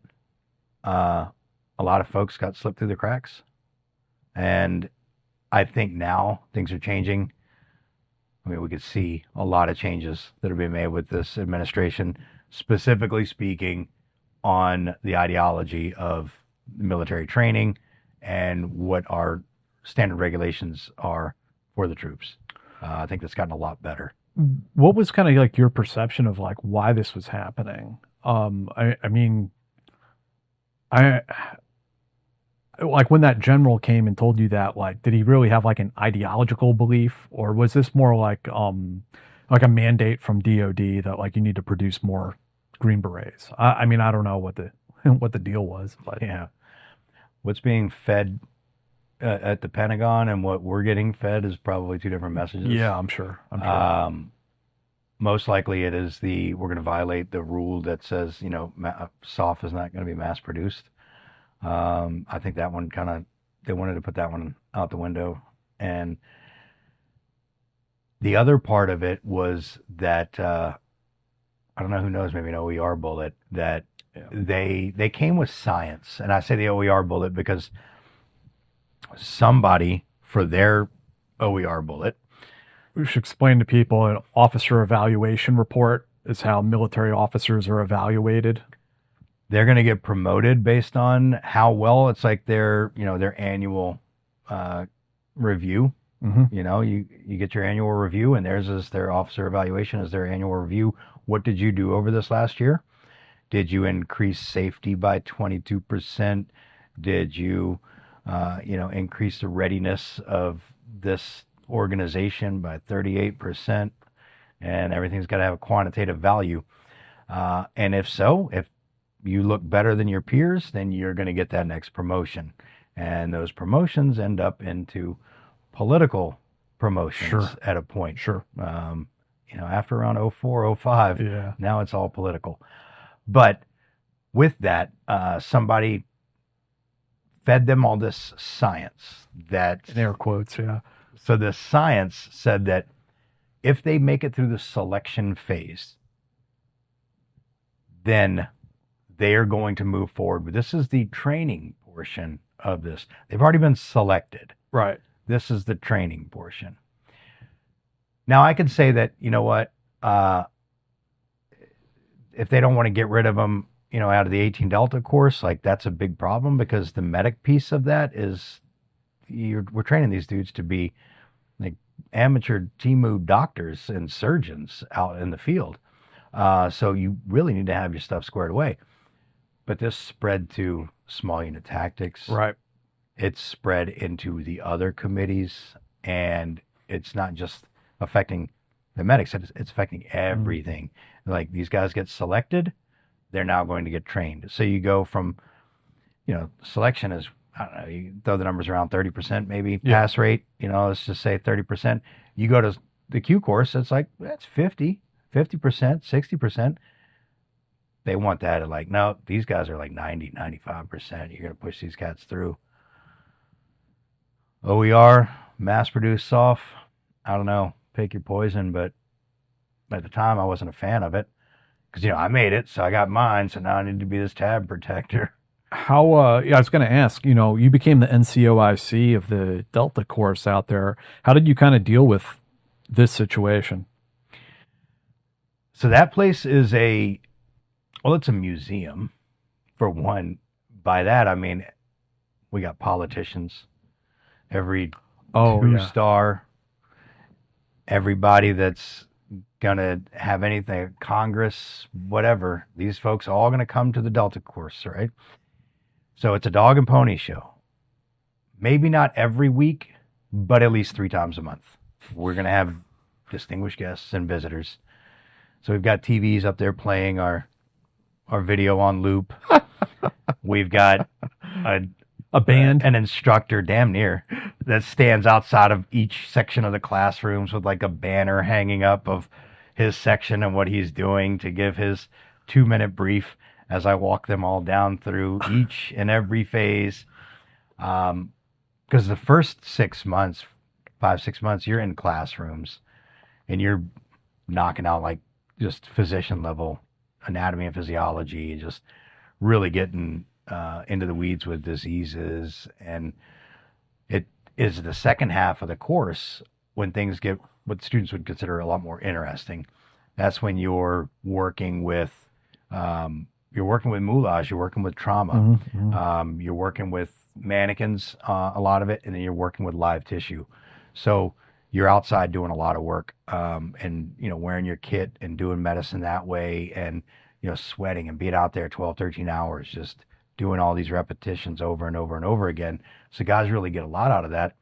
But then the very last phase, the third phase of Trauma 3, that was my favorite. That was my baby, if you will. Like I said, when I was a student, we really didn't have a final training exercise. It was really watered down. I didn't feel like I got anything out of it. Hell, wasn't even sure, like, are we doing this right now? I was like, are we in the FTX? And all of a sudden it's done like 10 minutes later. So, like, man, this needs to change. So we built a really good FTX. 3 days, 72 hours straight, no sleep, just go. We had a day crew, a night crew, a cadre, 12-hour shifts, and just punishing these guys and still failing them. You get to the last thing, the FTX, and a guy doesn't do the job, he fails, Well, that one didn't fly. We got away with it about 6 months, but after a while, they're like, no more failing at the FTX. All right. So we built a 100-acre compound. Like, the contract was in order as I was showing up to be a cadre out there. And so we got the contract to go build this like 100-acre type of, I could build villages, classrooms. I put Blackhawk helicopter frames out there, some tank stuff, and there's a river. Built little warehouses and really a great training area so that guys could do trauma medicine. We work with paintball guns, so we did have a little bit of kind of, live fire stuff while you're doing medicine. And, we'd have pneumatic machine guns. We a lot of smoke, really try to generate a good type of experience where you're doing a lot of care under fire. So it was a month-long program out there, followed by that 72-hour FTX. And it was great. It was super fun. And guys they loved it because you're really out there just playing Army. Doing the job, yeah. And we had side-by-sides and, guys are out there just screaming around on these things and loading casualties in them and practicing in the back of Humvees while we're driving around and doing medicine. So guys got so much out of this at the end. So I was like, for the instructors, I was like, man, we need to build you guys like a logo, a team shirt. We have a team shirt for this place. So everybody's like, yeah, logo, team shirt. So I sit around and I'm building one. I'm not a graphic art kind of guy. I can't draw a stick figure. And I think I'm using PowerPoint is how I was assembling this thing. And I built this logo. It was a skull because everything's got to have a skull. Hell yeah. I mean, come on. We had a Navy. We had SEALs. And we had SOIDC, Special Operations Independent Duty Corpsmen. We had boat guys. Gotcha. And so the skull has got to have a paddle that runs through it. And then Green Beret, we got to have cross arrows. Yep. Okay, we're going to take one of those arrows out and put a trident because we got SEALs. Man, it's all coming together. And then we got it's Trauma 3 because they're the ones building this logo. So we'll put a Roman numeral 3 on the skull. And there was 13 active duty instructors that were teaching this course. So everybody gets a star. So there's 13 stars wrapped around this Roman numeral 3, which I guess mirrored some other type of logo. Not intended at the time, but that became like kind of viral at the schoolhouse. Shirts, hoodies, hats, water bottles, all kinds of stuff where Team Fund was running rampant. It was doing fantastic. There was even an online store set up for this. And then it became a little controversial. It did become a little controversial. So then we'll fast forward, 7, 8 years. January 6th happened. And apparently a similar logo. I don't think it was exactly this one, but I don't know, was seen in that area, ended up turning into a safety stand down for that schoolhouse. And it ended up on the internet and websites. Special Operations School uses extremist logo, and they had it so wrong. They had it incredibly wrong. But nonetheless, there we go. That logo became famous. But it was Swick that shut you guys down? Yeah. Yeah. Did it have to be redesigned, or what happened with that? It just got, you can't use it at all. It's gone. Or is it? Because it's still out there. Yeah, they fought back, actually. The guys at the schoolhouse fought back, and they kind of kept it in a lot of areas off that grid, but it still thrives. Yeah, they're wearing it on their T-shirts underneath their it is ACUs or whatever the hell they have now. The fun thing about it is my son used to wear that, as a kid growing up. He had a water bottle, a hat. He didn't really know much about what it was. It's like kind of the cool logo for the Special Operations Combat Medic School. So he grows up and goes to be an Army Ranger and goes to that school. And yeah, I got to show up during the FTX and run that lane. That was probably one of my more proudest moments that I had, was being able to, because you go through something like that school, anything. You have right? a little bit of home field advantage here too, having built the course. I think a lot of people gave him shit going through that course. He passed everything on his own. I had no influence on. Not that I could. I mean, that's like you either doing it or you're not, and everybody's there witnessing. So, I couldn't persuade anybody on anything if I wanted to. But, you go through any kind of, the 18 Delta course, going through the Q course, Navy SEALs going through BUDS, whatever. Those things that's a significant time. That's a significant event. To be able to have your son, go through it's pretty that same thing, walking down those same halls and doing everything that you got to do, that's cool. And after your SWIC time, you went on to be a team sergeant? So I went back to group and immediately deployed again. Where to? We went back to, at that time I went to Ghosta, which was also in Lebanon. Oh, no kidding. Okay. Yeah, I lived there for a year and a half. No shit. Off and on. So your team was really going back and forth to Lebanon. Pit crew loved that. Huh. And Syria. Oh, and you did Syria too. What was your impression of Syria? That's a shithole. Yeah, that was a short stint of just training some dudes. Mhm. That was kind of, it was anticlimactic. Mm-hmm.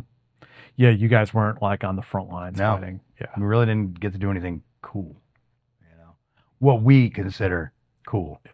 What we consider cool is what, when you're, Call of Duty, like when we're living that's cool, right? And when you're just out there doing day-to-day JSET stuff, essentially. Yeah, right. That's not cool.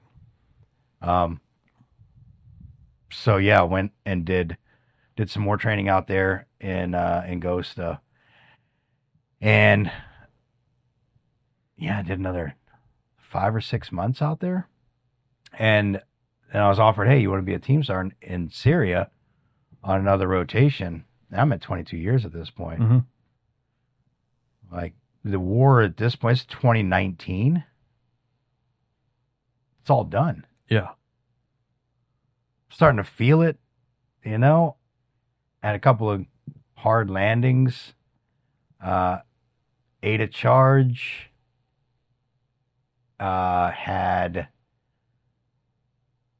Had some other underlying factors of some explosions that I won't really get into. That I got some hardware in the leg for, but my body was just not really cooperating, because at this point I'm in my early 40s, and you got guys on there that are just still studs. Yeah. And I can hold my own, but I'm like, I think it's about that time. Because I thought that I was mentally ready. Yeah, and I wasn't. And all those years, like, eventually just all hit me at once.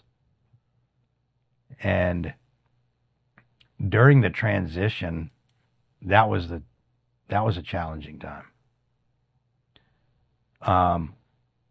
But it was one like, oh, I'm already committed to my exfil. So what was your plan when you got out? Yeah. There wasn't one. Everybody says have a plan. And the plan for a lot of guys that don't have a plan is go contract. Yeah. Because, well, that's still there. They're still paying good money. So, yeah, it turns out that also started to dry up, and all that money started to kind of not be the big money that it was. And it became like, well, I don't think it's worth it to go over there anymore and do this for what you guys are offering. So it's time to change that plan. I was riding motorcycles a lot.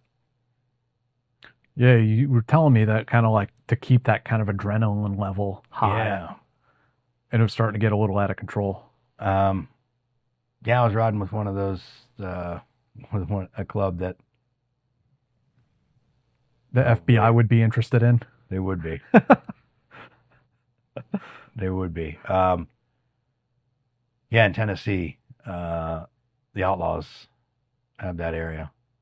And I was very tight with one of the members that he was an enforcer in the region for them. And that's where I started finding some adrenaline, feeling like I had something to do, Mm-hmm. like I had a team again. Isn't it, wasn't the Hells Angels started by World War II veterans mostly?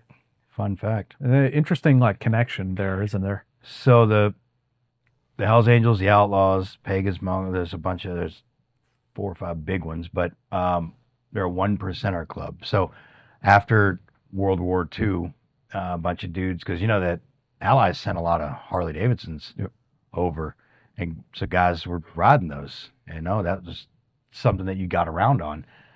Well, they also got good at fixing them, right? So then when the war was over with, then there's a surplus of these motorcycles. You can get them for relatively cheap. Everybody knows how to work on them. You know, throw a gallon of gas in there and off you go. So a lot of guys got into that, culture is just a way of riding their motorcycles around. And then, well, you ride with your buddies. Well, a bunch of guys were doing this together, and you have in California, Hollister, California, the American Motorcycle Association would do this annual event. And all these people come from all over, ride their motorcycles. It was a week-long deal. There might be some drag races and stuff like that. Well, then, if me and you were riding together, whatever, and we're going to show up, we're going to wear the same jacket, Right. same color looking. We're going to have a uniform. We got to look the same. Everybody same. Well, there was a bomber squadron called the Hells Angels. So they adopted their bomber squadron name and then used that. Now, they might not have followed all the rules that the American Motorcycle Association had in the store for their week-long celebration for their bike week or whatever in Hollister. Some people didn't care. They're like, yeah, fuck your rules, whatever. 99% of bikers are, good dudes, follow the rules, whatever. There's 1% that don't care, and we're that 1%. So they adopted that. They wear that as a diamond patch on their cut. And they take this very seriously. Now that you've got veterans motorcycle clubs, like motorcycle clubs that veterans belong to, that when that says MC, motorcycle club, like they've prospected to get that, which means that they've been doing a lot of work for, could be 4 or 5 months, could be over a year, to be able to earn the privilege to wear that entire 3-piece patch. And those clubs that they belong to, say most, I don't want to lump everything in speaking in absolutes, but are going to belong to an area. They got some real estate, and that real estate is owned by that 1%er club. And that comes with responsibilities.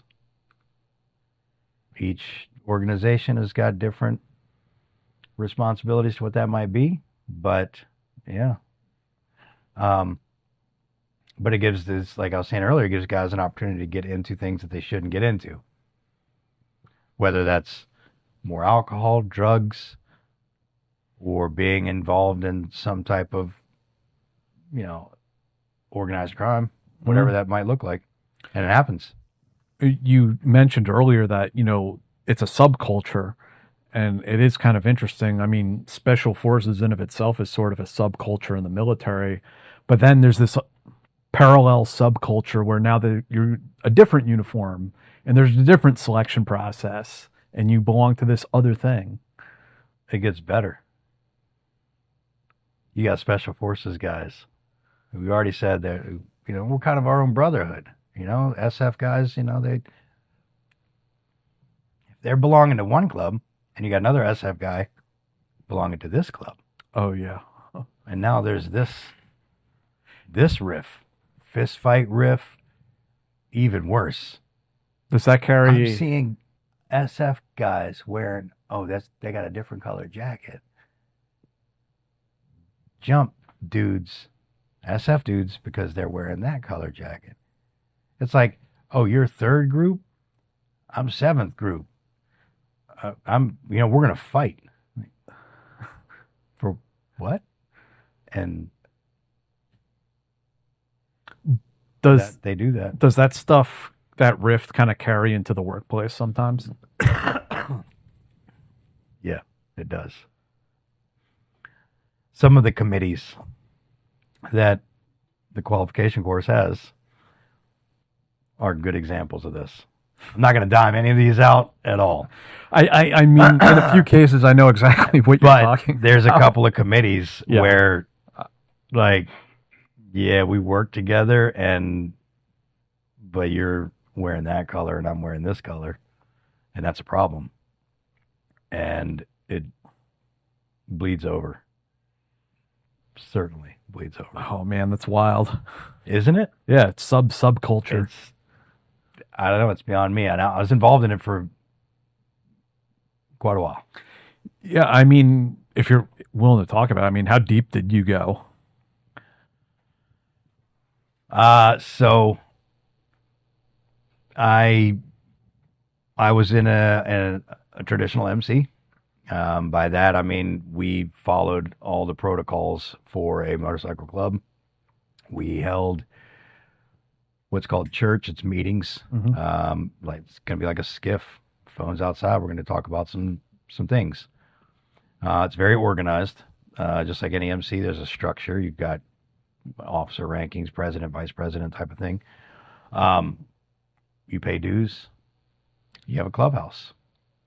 And that clubhouse is, going to have a bar, living room, areas for guys to sleep in. So it's pretty cool. It's welcoming. It's inviting to guys that have left the team life. And it's like, all right, now what? It's a new team house. There's a whole new team house. Yeah.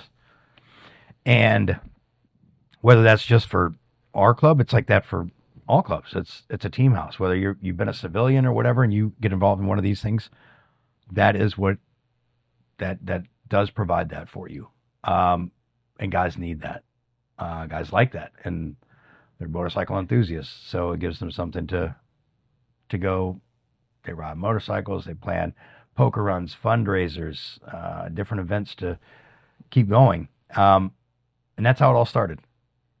And then I started getting a little bit deeper into it, and I started going because you meet with other clubs at events, parlays.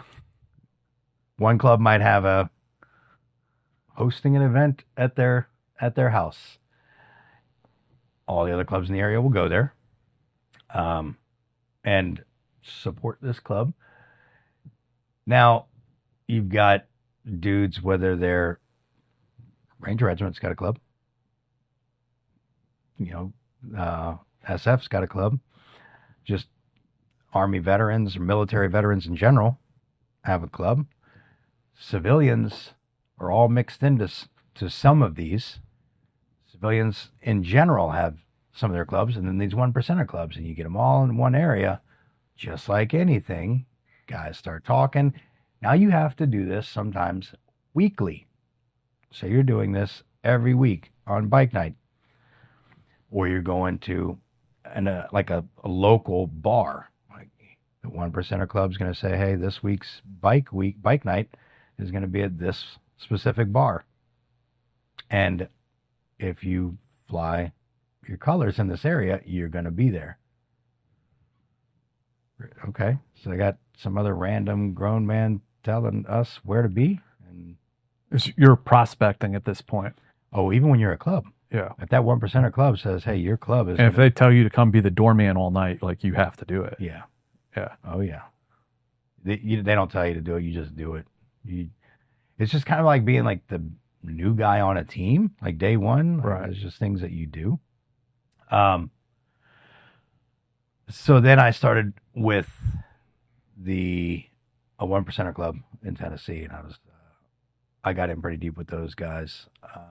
I was at the clubhouse a lot till the sun came up. A lot. Yeah, it ended up on a bike night, and so there was this 1%er Club that was a different 1%er Club that was moving into this area.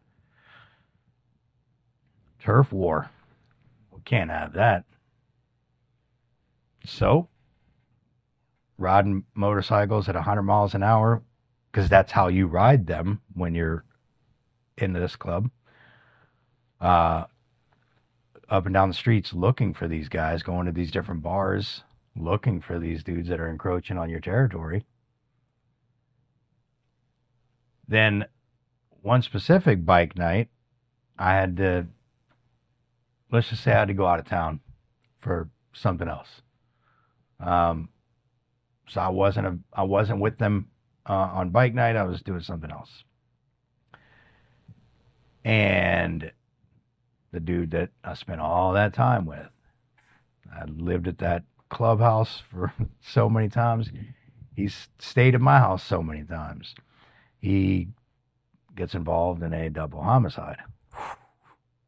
On the rival MC. A rival MC.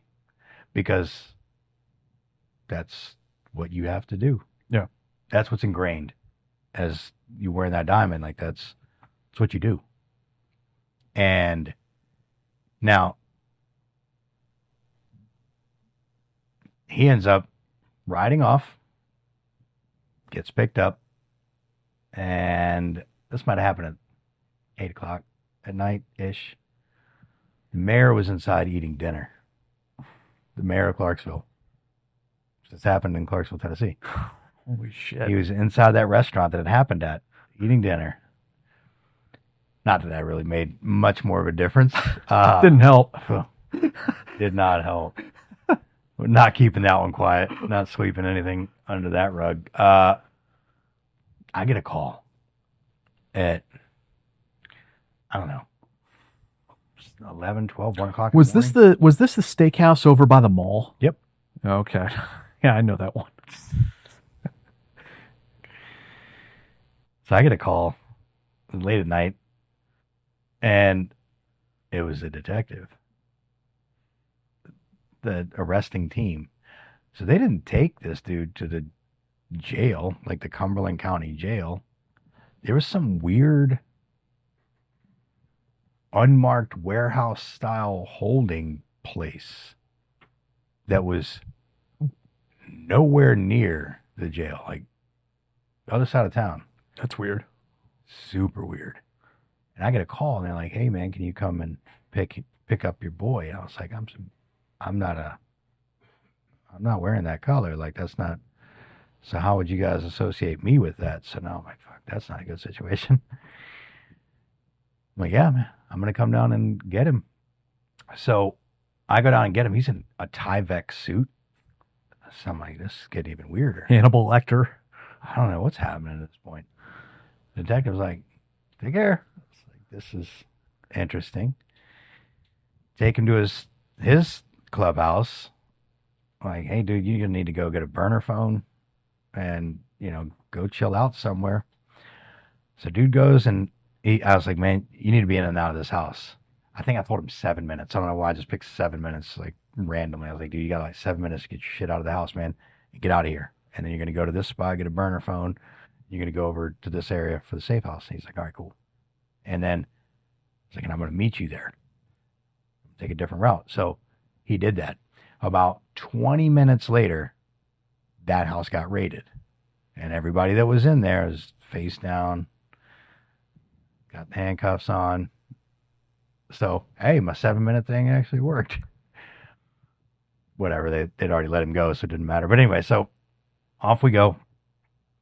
He's hanging out at some chick's house. And then he calls me up a few days later. He's like, hey, man, I think I might need to go back in. It's like, hey, you tell me what you want to do, man. So whatever, if you need help. Deputy or sheriff, detective, whoever calls me, like the next day after that, and was like, hey, I need you to bring your boy in. I was like, okay, cool. So I can't believe they just let him walk out after a double homicide. Let him walk out. Now, took him back in. He just did, I don't know, it's been 6 years. Oh, he just got out. He just got out. Yeah. So the dudes drew down on him first. So there's an argument of self-defense. We had talked about how some former military guys go as far as, 1%er clubs. That was a former military guy that had gone. Matter of fact, a 7th group guy turns out to be the president of Hell's Angels in Fayetteville. He died a few years ago. Turns out, when that funeral happened, oh, you got to know, because it happened in Fayetteville, every agency, the entire alphabet was out there. I mean, the Greek alphabet was out there. Everybody taking pictures of every dude. It's like a mafia funeral that showed up. Yeah. Wow. Yeah. That's crazy. So what happened with your motorcycle buddy after you brought him back into this sketchy warehouse? So I'm doing videos. I'd asked him, I was like, hey, look, can we have no press? Because I'm involved in this thing now, right? I was like, I don't want any press being there. Can you guys at least try to? And they're like, yeah, no problem. We have a 40-minute conversation with the dude standing outside my truck as I'm dropping him off. He was complimenting on how good we made the double doors at the clubhouse. Because we got doors from the post office, like these giant steel doors, and had a great security system on this thing. Had cameras all over, and the bartender had all of his, because the bartender's going to be a prospect, he's got all the cameras up there to look at, so you can see 360 around the house. And there'll be 2 or 3 guys just watching cameras at all times. And whether it's the ATF, whatever, they were like, dude, you guys did a really good job of putting up those doors. Like, there's a bitch getting in that house, man. So I just felt, I wasn't an engineer at Charlie, but like, yeah, we did good. So, and they were, I don't want to mention some of the things that they were involved in on this show, but they were involved in some things that I knew, like, all right, this is illicit activities. This is not. I didn't learn, like, my lesson quickly, but I eventually learned my lesson. And I was like, this is not working out. And at this time now, I had transitioned. I'm out of the military and I'm a civilian. I was like, I need to exfil. So I go back to Bragg because I had a house out there still. And I'm still riding with my club out there, who lives right down the street from the Hells Angels clubhouse. And I just did not see, I was like, I'm going to end up in the same situations. So I decided I was going to get out of that culture altogether and move to Florida,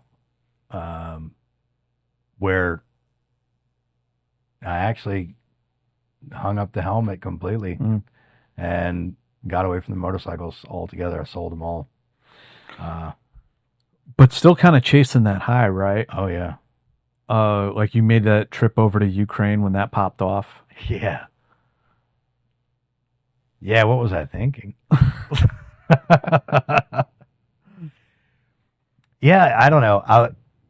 It was allegedly, I was telling myself, it was the money. But in hindsight, it wasn't even that much money. So I was wanting to do it to feel relevant. I think that's the best way to describe to it. use your skills and your training. I wanted to feel relevant. And it was an ego thing, I think, also. Being like, I've got the opportunity to do this, and let's see how far I can push it. That's a whole different situation when nobody's coming. There's no QRF. Nobody is coming. I don't speak that language.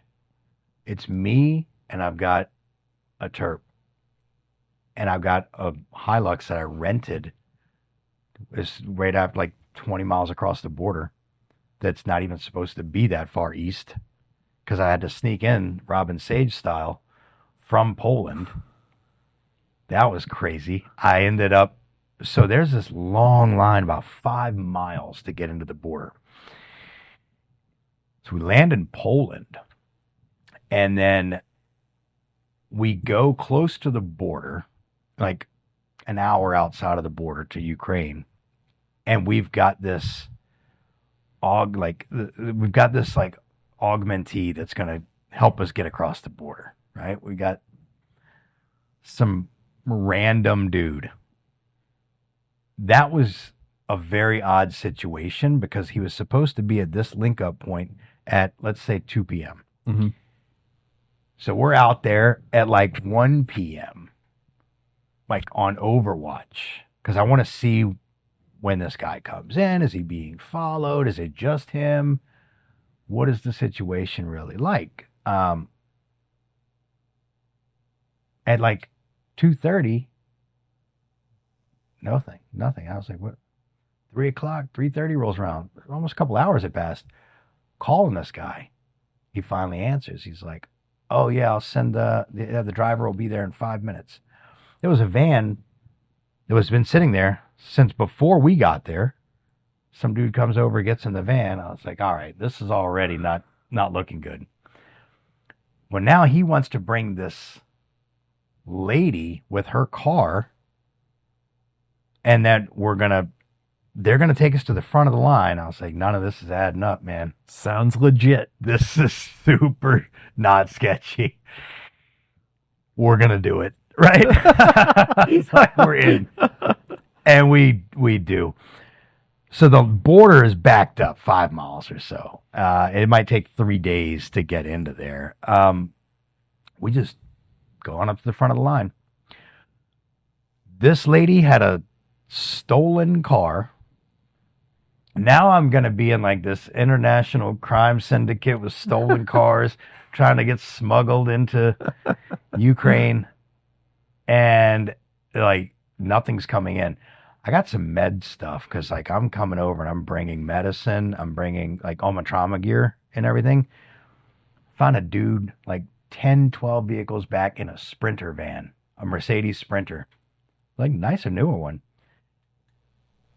I went up to him and I was like, hey man, I need you to get me across this border.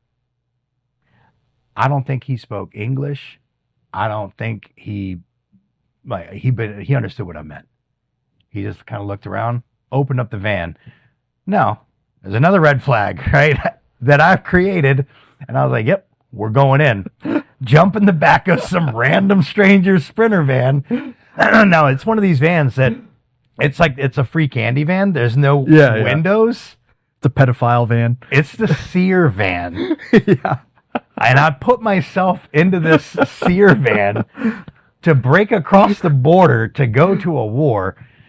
And I felt wildly comfortable with it. I was like, man, this is actually, I feel good about this. We get across the border.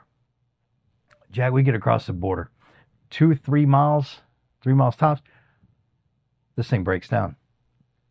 Now, we're riding in the back. It's me and two guys that I went with. Now, because when we get to where we're going, we're going to split up and go our separate ways. So it's me and two other guys. We're in the back of this thing. Can't see anything. Have no idea, but we weren't back there long, because as soon as we got across that border, a few miles into it, the van breaks down. So here we go. We pop out. Like, what's the situation, man?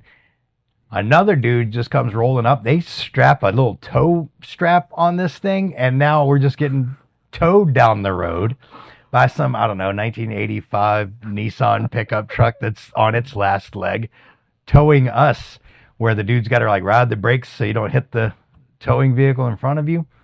So we go, 8, 9, 10 miles down the road, getting smuggled in this thing. Finally, we hop out, and because it was a rental car place, about, 15 miles or so on the other side of the border. And we go and rent 3 vehicles, 3 Hiluxes, and we each man, high five. And we go link up with an interpreter, each of us, and we go off into the wild. Now, Ukraine it's huge. So it's not as big as the U.S., but it's big as several states. So it's several hours, a couple days even, to drive from the west to the east. And actually out west is really nice. The landscaping, the greenery, rolling hills, beautiful. Restaurants, the activity was all normal. There became a phase line. And when you cross that phase line, it was it went from one to the other immediately. And it was like communist Russia looking. Definitely the vehicles, the people, what they were wearing. And then it got into the most war-torn looking areas and Kharkiv. And so that's where we started operating out of. Mm-hmm. So me and my Terp, we linked up with some just random indigenous force, Ukrainian army dudes. We're like, hey, we're here, man. You guys want some training? And they're like, yeah. And pretty much that's kind of how it went. Shake some hands and started teaching medicine to these dudes. And they're like, we're going out on mission. And I was like, awesome. Let me hear the mission brief. I'm going to go with you because I got this GoPro. And we're about to start a new Blackwater. All right, so the mission goes like this. It's 6 dudes. And then me, I'm going to go with them. And they're going to go take on an entire Russian infantry unit, complete with 2 tanks. They've got, all the weapons, and it's 40 dudes. And there's the 6 of us and me. I was like, no, we're not doing that. It was an issue. We kind of got into a thing. And I'm just a new guy showing up there. And I wasn't doing it to be a dick. I was like, no, that's suicide. Right. Man, you guys are going to die. And I was like, I'm not going to go on that one with you. And I strongly advise you not to go because you're not going to come back from that. I'm just being honest with you. And so a few of the guys were like, if this guy's saying that, man, and his resume, and we're going to stick with this guy. And a couple of the dudes were kind of angry about it. And then they wanted to go talk to the colonel about it. The colonel comes down and is like, no, we need to go. Dude, do you understand this mission planning situation? They don't. And they're also kind of in a desperate situation. Mm-hmm. And which I completely appreciate, but I am not in a desperate situation. So I did my best to keep them from going, and they didn't go.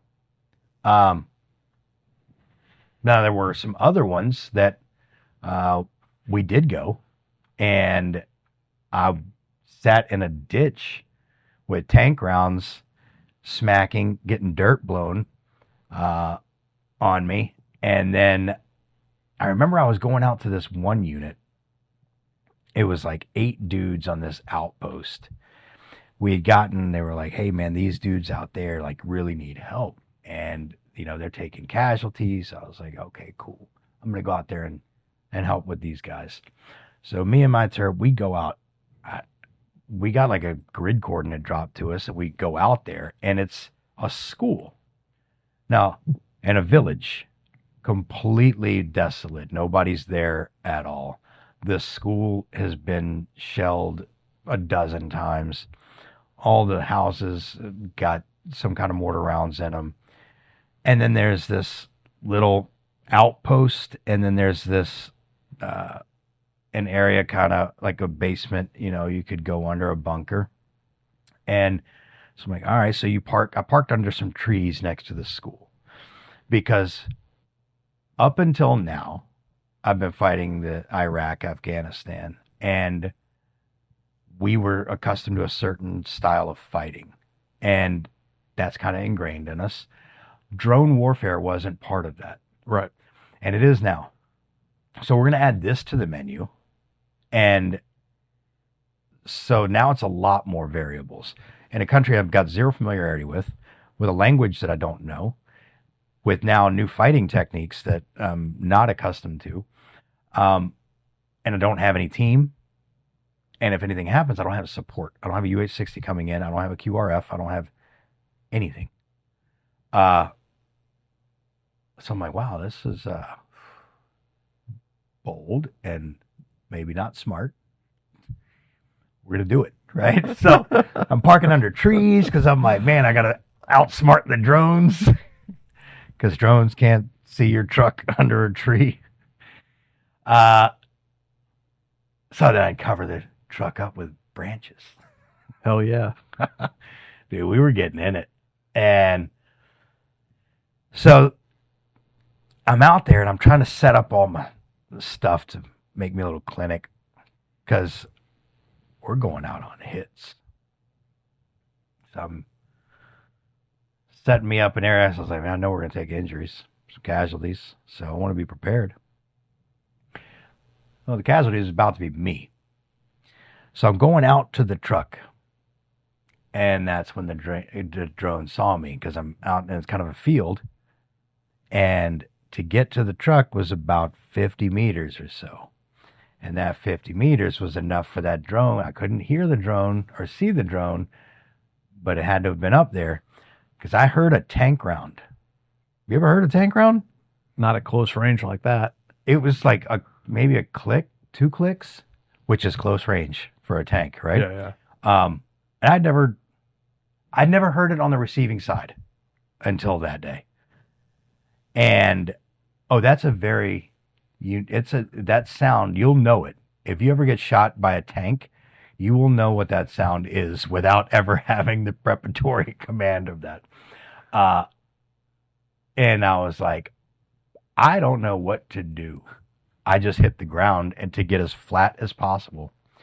And from me to that microwave you got there about 6 meters away was a little outpost that I just mentioned. It got leveled. And I was like, son of a... So I get up and I sprint the, short 10 meters or whatever to get back into the bunker. And I went down there and they just started drilling it. And I got it on GoPro. Yeah, that sucked, man. So this was like right on the front lines, obviously. Oh, yeah. Yeah. It was right on the border. Then I got caught up by Good Morning America. Oh, no shit. Yeah, ABC World News Tonight, because remember I said there was 3 of us. Mm-hmm.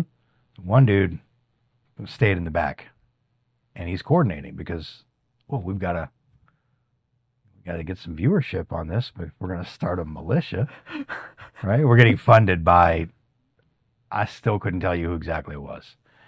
None of the 3 of us that were out there doing it, I can tell you that.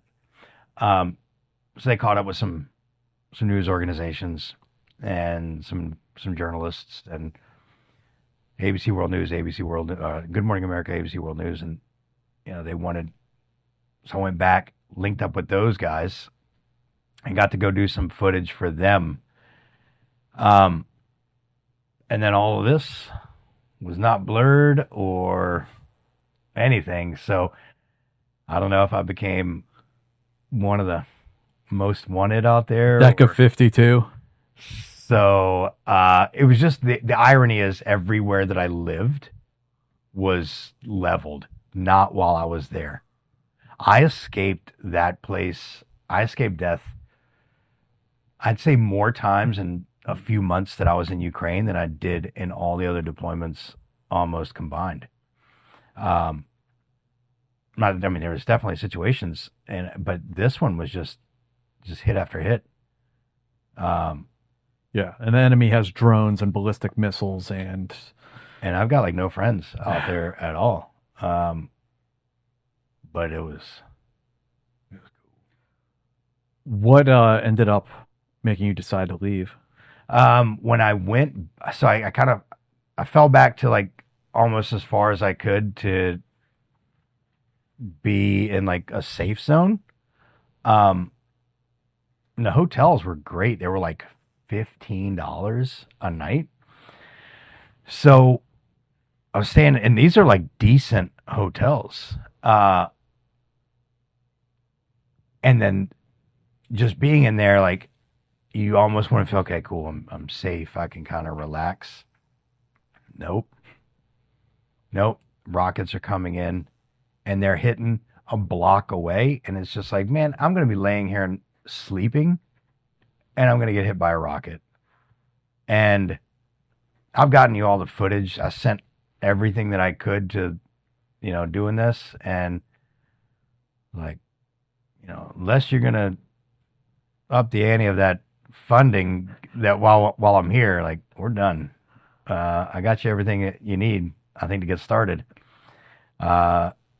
So yeah, a few months and I was like, I'm done. Like this chief or trained on Ukraine. It's time to bounce. And I jumped on a train and went back to Poland.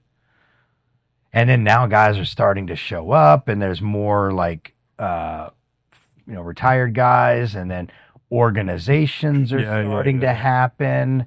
And I was like, good luck, fellas. I'm going to the house and not coming back. And so when you did get back to the United States, you started doing executive protection work. You started teaching medic classes essentially to fire departments. And I want to get into this whole other, part of your story that outwardly you're doing really well at this point, right? Getting jobs, making money, everything's going good. But internally, you were having problems still. Yeah. So, like we discussed being, you get out and want to be a contractor because there's all this money. Because when you're in the military, you don't make money. And everybody wants to make money. But we don't do that job for the money. So I was able to find very lucrative careers or training opportunities within my career field, which was teaching medicine. And you can certainly do very well for yourself being going out and teaching medicine on government contract levels, very well. And so I was doing that because I was like, I want to stay kind of involved in medicine and again, try to stay relevant. And, it's an opportunity to make some good coin. All that was happening, but it wasn't happening for me in here. Yeah. So then I was offered, hey, do you do security? I was like, why not? What kind of money are you talking about? Same money working down in South Florida as that they were paying me over in Ukraine, which like contractor money. And I was like, man, with some specific types of clients.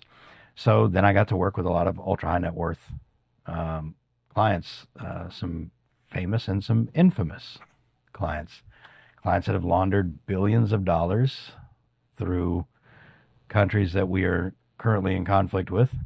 That's a whole nother situation with what that recently came out 2 weeks ago in the news on how that, let's not get into that one. But yeah, so executive protection, I got to work with a lot of really good, a lot of fun clients.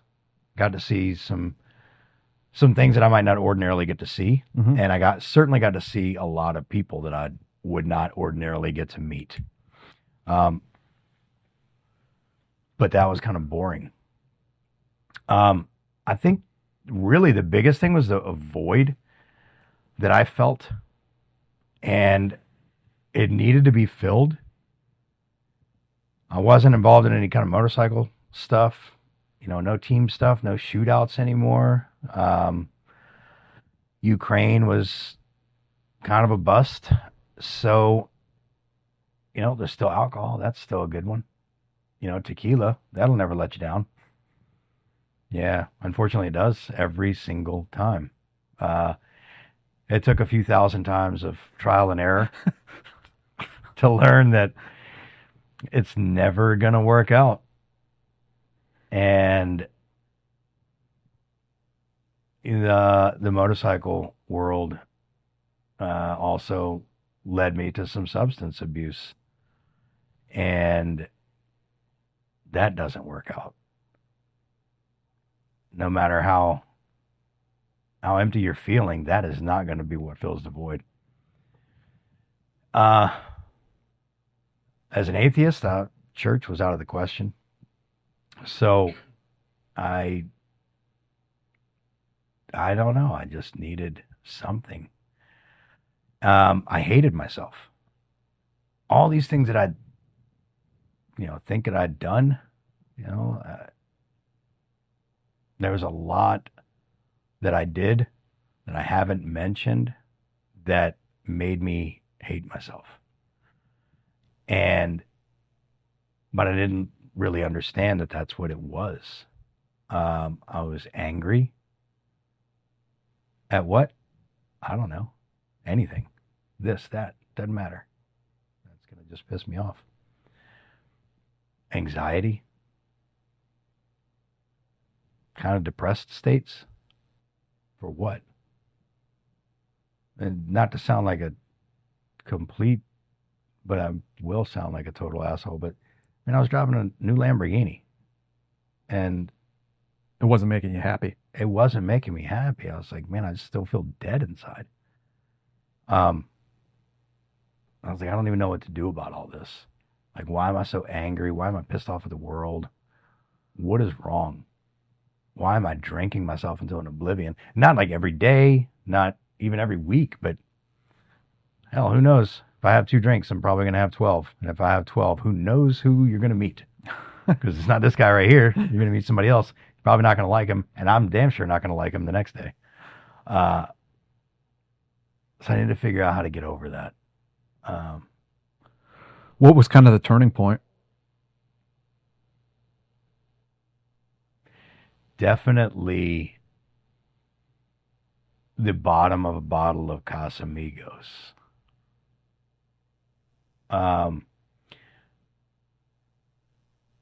It was the next day when it's one of those, you wake up and you're like, where am I?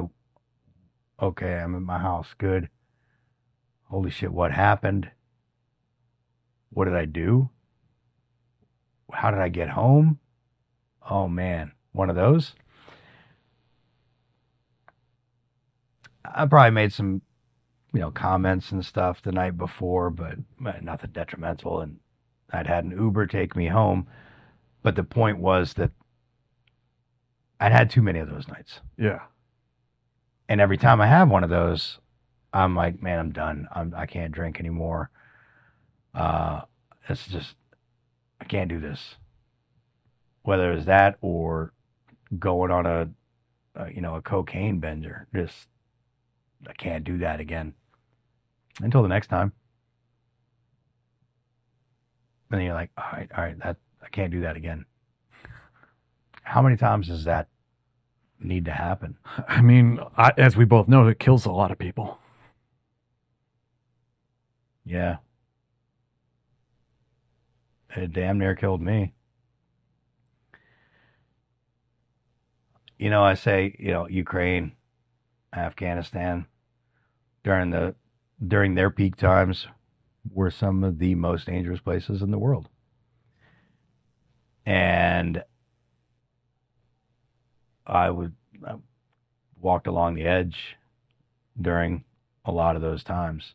I stayed on that edge a lot longer just in my regular life with drugs and alcohol. Yeah. I should have died more during the activities that I was doing in that state versus being At war. Yeah. So what was it? A deciding factor is just one day I said, today has got to be the last day. And the next part was like, okay, how do I do that? Right. And it's from podcasts. Oh, really? Yeah. You know, podcasts have given a platform to talk about things that you don't get to hear all the time, right? 20 Sure. years ago, you're not hearing this conversation. Yeah. So 20 years ago, I'm not hearing Joe Rogan, Sean Ryan, a lot of these guys that have these guests on and they get to talk about all kinds of great stuff, specifically psychedelic medicine. Mm-hmm. So I've done my share of party drugs. I've had a good time. Psychedelics, that's not something I'm not doing that. Yeah. It's If anything, for- you're like kind of predisposed against it at this point, Yeah. I would imagine. Yeah. And I'm like, Like, I yeah, don't no. do that. But I've been hearing so much about it from these guys on podcasts and how it's helping veterans. I was offered it years ago. And I was like, nah, that's not for me. It's like hippies. I don't do that. It's probably like worth pointing out to people, like from everything I've been told, like the plant medicine is not a drug. Like there's no situation where like you and I are going to sit here and like do ayahuasca, like trip balls in this office. It does. That's not what it's about. And that's not how people use it. Never. Yeah. But yet that was still kind of the stigma that I had even up until that point. And I was like, you know what? But I got to try something. So I'm going to do this. I don't know how, where, with who. So I used the internet. This is where it begins. So I'm like, shaman near me, right? So I know there's no shaman down near me in South Florida until there is. Yeah. It's popping up everywhere. So I decided I'm going to go to Mexico. And I found a guy down there on the internet. And I show up. Now, mind you, I'm already kind of sketchy about this whole situation. But as we've learned from my previous Ukraine sketchy, you know what? Let's just do it. The sketchier it is, the more fun and better it's going to be. And I end up down this long dirt road, and it's some like house. And I was like, am I at a house? I'm picturing some type of sanctuary, like some type of rehab recovery center type of thing. And they've got this big ceremonial space, and I'm in a dude's house. And I was like, okay. And this guy comes walking out in like jeans and a t-shirt, and a local guy from the area. And I was like, he's like, Kenny. I was like, oh, all right. So I'm in the right spot. And I was like, but, you made me feel a little bit more, less comfortable. And he's like, no, man, it's okay. We're good. I was like, oh, okay. Well, then I'm going to park my car. Let's get started. So he actually next door had this little cabana that he had me live in. And I got to stay out there with him for, 5 days. And he's feeding me all types of good food, healthy stuff, keeping my body clean. And he said he's going to start me out with this cleansing called Combo. Okay. I didn't know anything really about Combo. I researched the psychedelic treatment that I was coming down for, and I figured I knew quite a bit enough about it to go through with it. I don't know what this Combo is. So he was like, you're going to drink a lot of water. It's like a gallon of water. So I drank a gallon of water. Now, mind you, I got there like, I don't know, we'll call it on a Tuesday. And I just kind of got settled in. And then Wednesday, we started all the process. So I drank this gallon of water.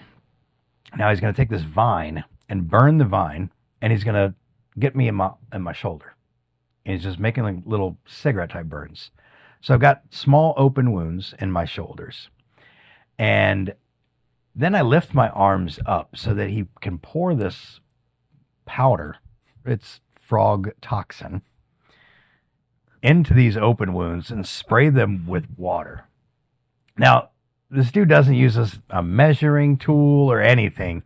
He's just eyeballing this, just dumping it out. And I was like, I mean, is it supposed to be that much? And turns out, I don't know. I think I got more than I needed because instantly, about 2 minutes into it, I can feel myself turning another shade of green. And I'm starting to just like wanting to just turn inside out. I didn't feel like I was going to die, Jack. I wanted to die because it was painful. The nausea was just horrible. And I'm describing this. Nobody's going to want to do combo after I explain this to them. So, your experience may vary, but I just felt deathly ill. And he kept telling me, drink more water, drink more water. So I physically can't drink any water. And then it finally starts to come up. Now it's about 5 minutes or so until it starts to get to the peak. And that peak lasts for about 10 minutes or so. And then you start to come back down. Those 10 minutes were an eternity.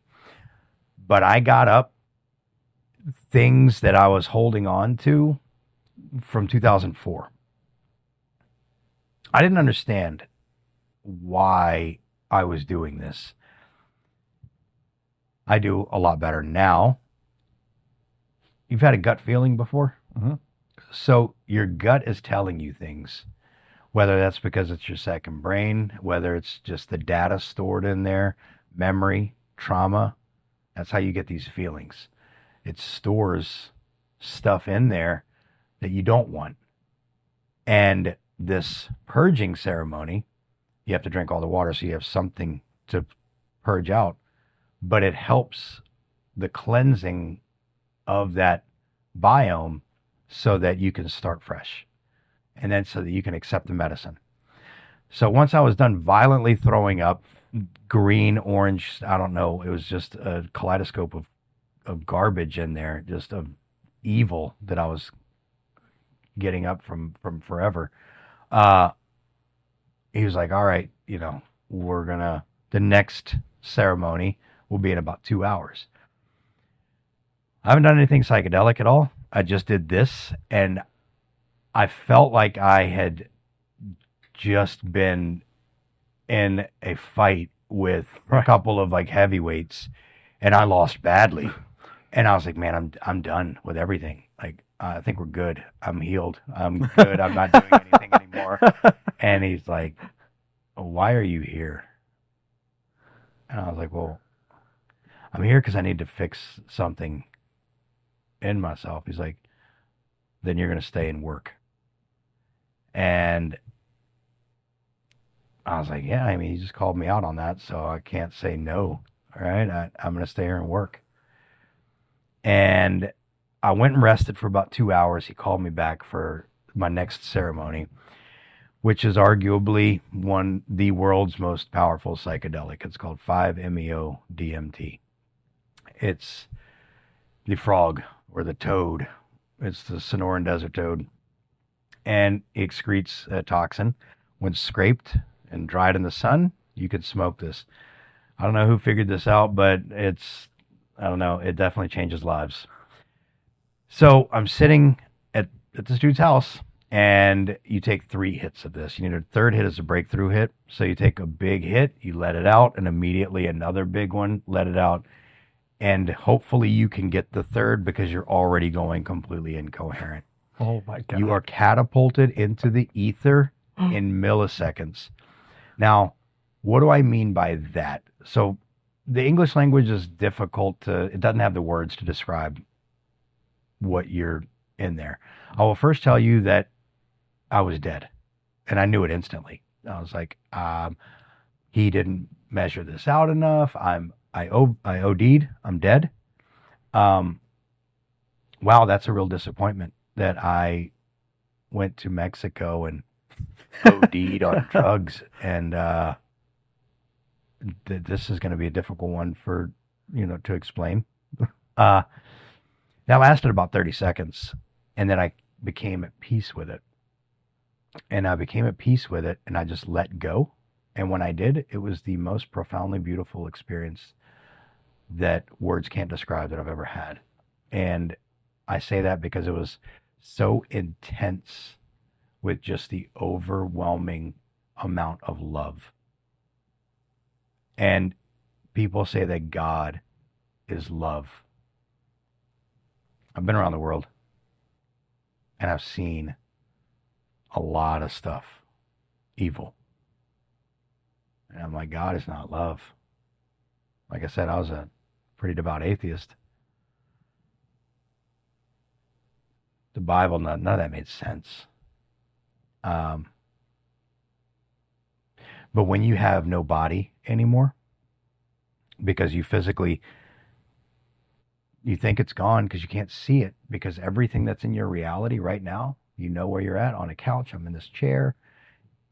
I can identify a lot of things, but when all of this is completely gone and it is something completely different, and then you have no concept of time or self, what do you have as a landmark to life? Right. You're like a disembodied consciousness. All of those landmarks are gone. Therefore, you feel like you cease to exist because you don't exist in this anymore. And because time is now gone, you don't know if you're coming back. And this is so profound. You've never experienced anything like this before, that like you're convinced that, okay, you've moved to another, whatever the next thing is after death. And so once I was convinced that, yep, there it is, I've died and I've moved on, and I felt that overwhelming love, the 10 minutes that I was in that, roughly, because it's very short half. That's interesting. Both of these are like 10, 15 minutes. Yeah. So dimethyltryptamine is very fast acting when smoked, but very short half-life. And that 10 minutes, when I came out of it, I just cried. Tears of joy, tears of emotional overload. All of the things that I've built throughout my entire life, every memory that I've had and every memory that I've forgotten. You never have forgotten it.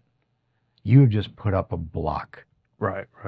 So conversations that you've had, the way somebody has treated you, the way that you treated other people, you've built walls into your brain that have prevented you, because if you hold on to that memory, that's going to affect you. So we put up that wall and we forget about that, but it's still there. That is our ego, or our default mode network. And this completely eliminates the default mode network. It's called ego death. That's why you think you're died, because you have. And my heart's still beating. My lungs are still filling with air. But the Kenny that I was before I took that DMT is no longer here. He's dead. And I was able to come out the other side a completely different person. And everyone that knows me will tell you the same thing. Is that because you were able to let go of some of these past experiences, or did they feel reconciled? Like, what was sort of that process like? Forgiveness. Really? Yeah. Absolute and total forgiveness. This brought me to faith, because I sat with God and I felt the love. And nothing compares to it. Nothing. And the words can't remotely. I'm using a stick figure to talk about the Sistine Chapel. You just can't do it. Yeah, I get it. And that feeling then opened up my consciousness and it gave me a big peek behind the curtain so that I could understand what else is going on out there, and how little do I actually know. And I know nothing. But I do know now that there's so much more, and I've seen it. I can't tell you about it because it's like having a very vivid dream. And as soon as you wake up, you're like, something like an alligator was chasing me, but then I was on the top of the building, but it was so vivid 15 minutes ago. It's like that. I knew everything, but now I don't. And there was like one more step in this first journey, wasn't there, that he had you do? So after that, the next night was ayahuasca. So ayahuasca, just like the 5-MeO-DMT, is DMT. So ayahuasca is an ancient brew. It's been used for over 1,500 years, and it's a Peruvian, Colombian jungle medicine. It grows in the Amazon. It's a plant it's actually two plants. So it contains, there's a chacruna leaf is primarily the leaf that's used in the making of ayahuasca. The chacruna leaf is rich with DMT, dimethyltryptamine. If you were to ingest dimethyltryptamine, you just eat the leaf, nothing's going to happen, because your body has got monoamine oxidase. That monoamine oxidase breaks down the DMT before it can do any psychoactive effect on it. So then you have to combine that with a vine. Now, the Banisterius caapi vine is also grown locally to Peru, and you chop down a section of that and beat that into submission, and then you put a pile of leaves and some of the vine, and you boil that for 12 to 24 hours, and it comes out with it as a tea. Now, when you ingest about a shot, like a shot glass, you will start to feel some effects in about an hour. The second shot glass, that's when things get interesting. That's when things get a lot of fun. Ayahuasca is unlike ibogaine, which is now what we're pushing for psychedelic research. It was just signed a few months ago into legislation to advance the research on that. That's got some cardiac difficulties. It can put a little bit of strain on your heart. Mm-hmm. And, you're pushing 50, guys in their early 50s. I'm uncomfortable doing that. It requires doctors, nurses, a whole staff. Ayahuasca is much safer, a lot safer. So this is done in the jungle setting. Now, when I did ayahuasca with that shaman, it wasn't at his house, because this is not something that you do. Like, if I come over to your house, we can smoke a little weed and watch some TV. That's cool. You're not going to do that with ayahuasca. This is not, it's not a party drug at all. This is structured. People take this very seriously weeks ahead of time with a proper diet. Not eating red meats, abstaining from sex, no alcohol, social media, staying away from that stuff for a few days. You really put forth all of this energy into respecting the medicine. And then when you go down to the jungle, where we went deep into the jungle, and it's just you and the shaman and the fire and the jungle. And then this medicine will talk to you. Now, ayahuasca is going to last for about 4 to 6 hours. So when you combine that vine in there, that's got the monoamine oxidase inhibitor to allow you to do that. So what I brought for you today is the ayahuasca vine. Oh, wow. Thank you. And so what is this? So that is the vine it's an actual vine that's lacquered. But that vine, you would take a section, maybe about 3 feet, and you would take a wooden mallet, and you will beat that, make it all nice and flat, and you'll put it in a big giant tub of boiling water with a big pile of the chacruna leaf.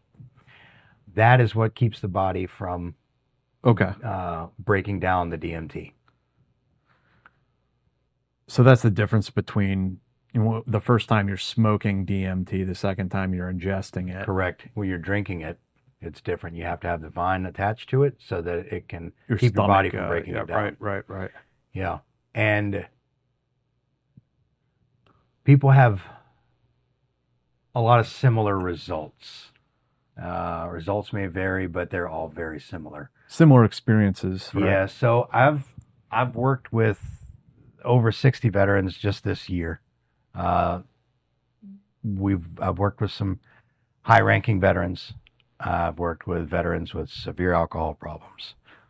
I've worked with guys that have been going to the VA and they get put on a laundry list of medications to include Zoloft, 200 milligrams. That's like the most they'll prescribe daily.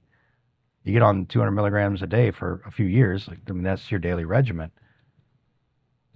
I have taken guys on a structured retreat, 2 nights of ayahuasca ceremony with several other things in a 4-day weekend, and no longer on those types of medications. They take cannabis for anxiety and sleep. They don't do that anymore. Their gummies are gone. Guys that were drinking nearly every day, no drinking. I haven't touched a drop of alcohol since. Not since my first ceremony. I haven't touched it. And I do ceremonies with, I take guys down to the jungle. Because, I said, I went down to Mexico. I looked up a guy on the internet. So since then, I've done a lot more research. I've gone shaman hopping, and I've found some amazing Peruvian shamans that I've been working with repeatedly over and over. I've got a beautiful sanctuary in Guatemala up near Antigua by Volcan de Fuego. It's the most active volcano. Yeah. Yes, active is about 15 times a day. That volcano is going to go off, and we're at the base of it. Out of lava reach, but that's pretty intense. So you're in the jungle at the base of active volcano. It's 2 a.m. and ayahuasca is showing you all this love, and Mother Nature showing you all the power. It doesn't get any better than that. And this is Waypoint 6 now. Waypoint 6. I decided that I wasn't the only one that needed some kind of help. And people aren't going to just look up on the internet and find a random dude that's going to serve them, plant medicine and feel comfortable doing that. So I thought it was a good idea for me to help guys and be the liaison for that, right? And I'll say, hey, Jack, I see you struggling. Let's talk about this. Hey, man, I'm working with plant medicine. Are you available next month, man? I'm going to take you down there with me. And you're going to feel a lot more comfortable if we approach it that way, right? Then you just find figure it out on your own. White pages. Right. So then I'll take a small group and I'm going to take you down there. I'm going to put you through the whole retreat. I'm going to do it with you. And that's how we're going to do things. And speaking of which, you want to go? I think I ought to at this point. I've talked to so many veterans that have been through the process and speak so highly of it. Probably I should give it a shot myself. I don't put as much energy into the things that shouldn't bother me like I used to. And that would give me anxiety, right? And then you feel more focused. It would upset me. I would get angry. And I'm like, those things don't matter. I've seen what matters. And you can't unsee it. Although I can't describe it to you, I can't unsee it. That's weird. I get it. But it's the most profound thing that ever happened to me. And I just want to share it with the world. And, speaking of which, where can people go to find Waypoint 6? So Waypoint, the number 6.com. Okay, that's easy enough. Waypoint6.com. And they can go on there and send out an email, and usually it's going to be me calling. And you've been doing this like once a month, you're saying? I've been going at times twice a month. Okay. But at least every month. So you're in demand. We're pretty booked up, at least for a couple months out. But which is sometimes I'm like, hey, I'll run an extra one this month because I'm not going to call out any other organizations on your show. I applied to an organization This is why I went on the internet and found my own guy. Because I applied to an organization, nobody got back to me. I get it, like a day or two or three or a week. So I found my own guy. I handled myself. I found another guy later. And I was like, oh, this shaman is the best. This sanctuary is great. Moving in. We're going to start working. And started getting into a kind of a rhythm and already taken somebody down there. And then that organization finally messaged me. I'm like, it's been a few months. Not only did I self-medicate, Right. but I found the beauty in it. And I found how amazing it was with my results. I've been taking guys down there to get this for themselves. And they were like, oh man, that's terrific. Great. But that was the whole idea. Is like, they didn't even contact me for such a long time. And then when they did, before I actually came out and told them it was going to be thousands of dollars, and I had to do it, like, hey, we can do it next month and it's going to be thousands of dollars. But if you wait, we might be able to get it sponsored. So then I've been reaching out to. I understand that they're maybe busy, but Right. this is the same complaint that we have had of Veterans Affairs, that you're on this wait list for 9 months, and during that time period, the guy's self-medicating and doing stuff Yeah. that's going to hurt, if not kill himself. Yeah. So I wanted to make my effort to be, I want to contact you immediately. Like if you send a message, if you're on the website and you're like, hey, more information, apply, I want to get back with you within like a day or two. And then I want to be able to get you somewhere. Let's do it like in a month, or within the month. Here's the next available one. If I get too many people, I'm going to run another one. I don't want guys waiting for months on end. And then another thing that I wanted to do slightly differently is that a lot of these organizations that are working with psychedelic medicine, which thank goodness there's so many of them that are out there, and that it's becoming so much more, mainstream, that it gives veterans lots of opportunities to do that. There's so many of these places catering specifically to special operations, which great, did a lot of times a special operations guy. All my friends were, soft guys, but they're not the only ones that are in the mental fight. There's a lot of guys that are, Marines in Fallujah. It's not special operations. Those dudes were just out there kicking in every single door. There's dudes in the regular military units, whether that's 10th Mountain, 101st, the 82nd, whatever, and they're getting blown up by IEDs. They're taking RPGs. They're getting shot. They're in there doing it. They're in the mix. But they don't get the same kind of credibility because they're not a soft unit guy. So we wanted to get away from that and open this up to all veterans that need it. Yeah, it's awesome. Yeah, not Coast Guard, all the veterans though. Well, thank you for sharing your story with us, Kenny, and setting this whole thing up, Waypoint 6, and flying out here to do this interview. Yeah, thanks for having me. It's a lot to think about. Is there anything else that you want to talk about before we get going tonight? I don't know, man. I think that's it. Yeah, we talked about a lot, and you got me. Well, like you said, I mean, maybe you got to go and experience it from here on Words out. can't describe it. Yeah. You just got to go. You go with an open mind and an open heart, and you'll come back and you'll move differently. Everyone out there, thank you for joining us tonight, and we will see all of you next week. Thank you.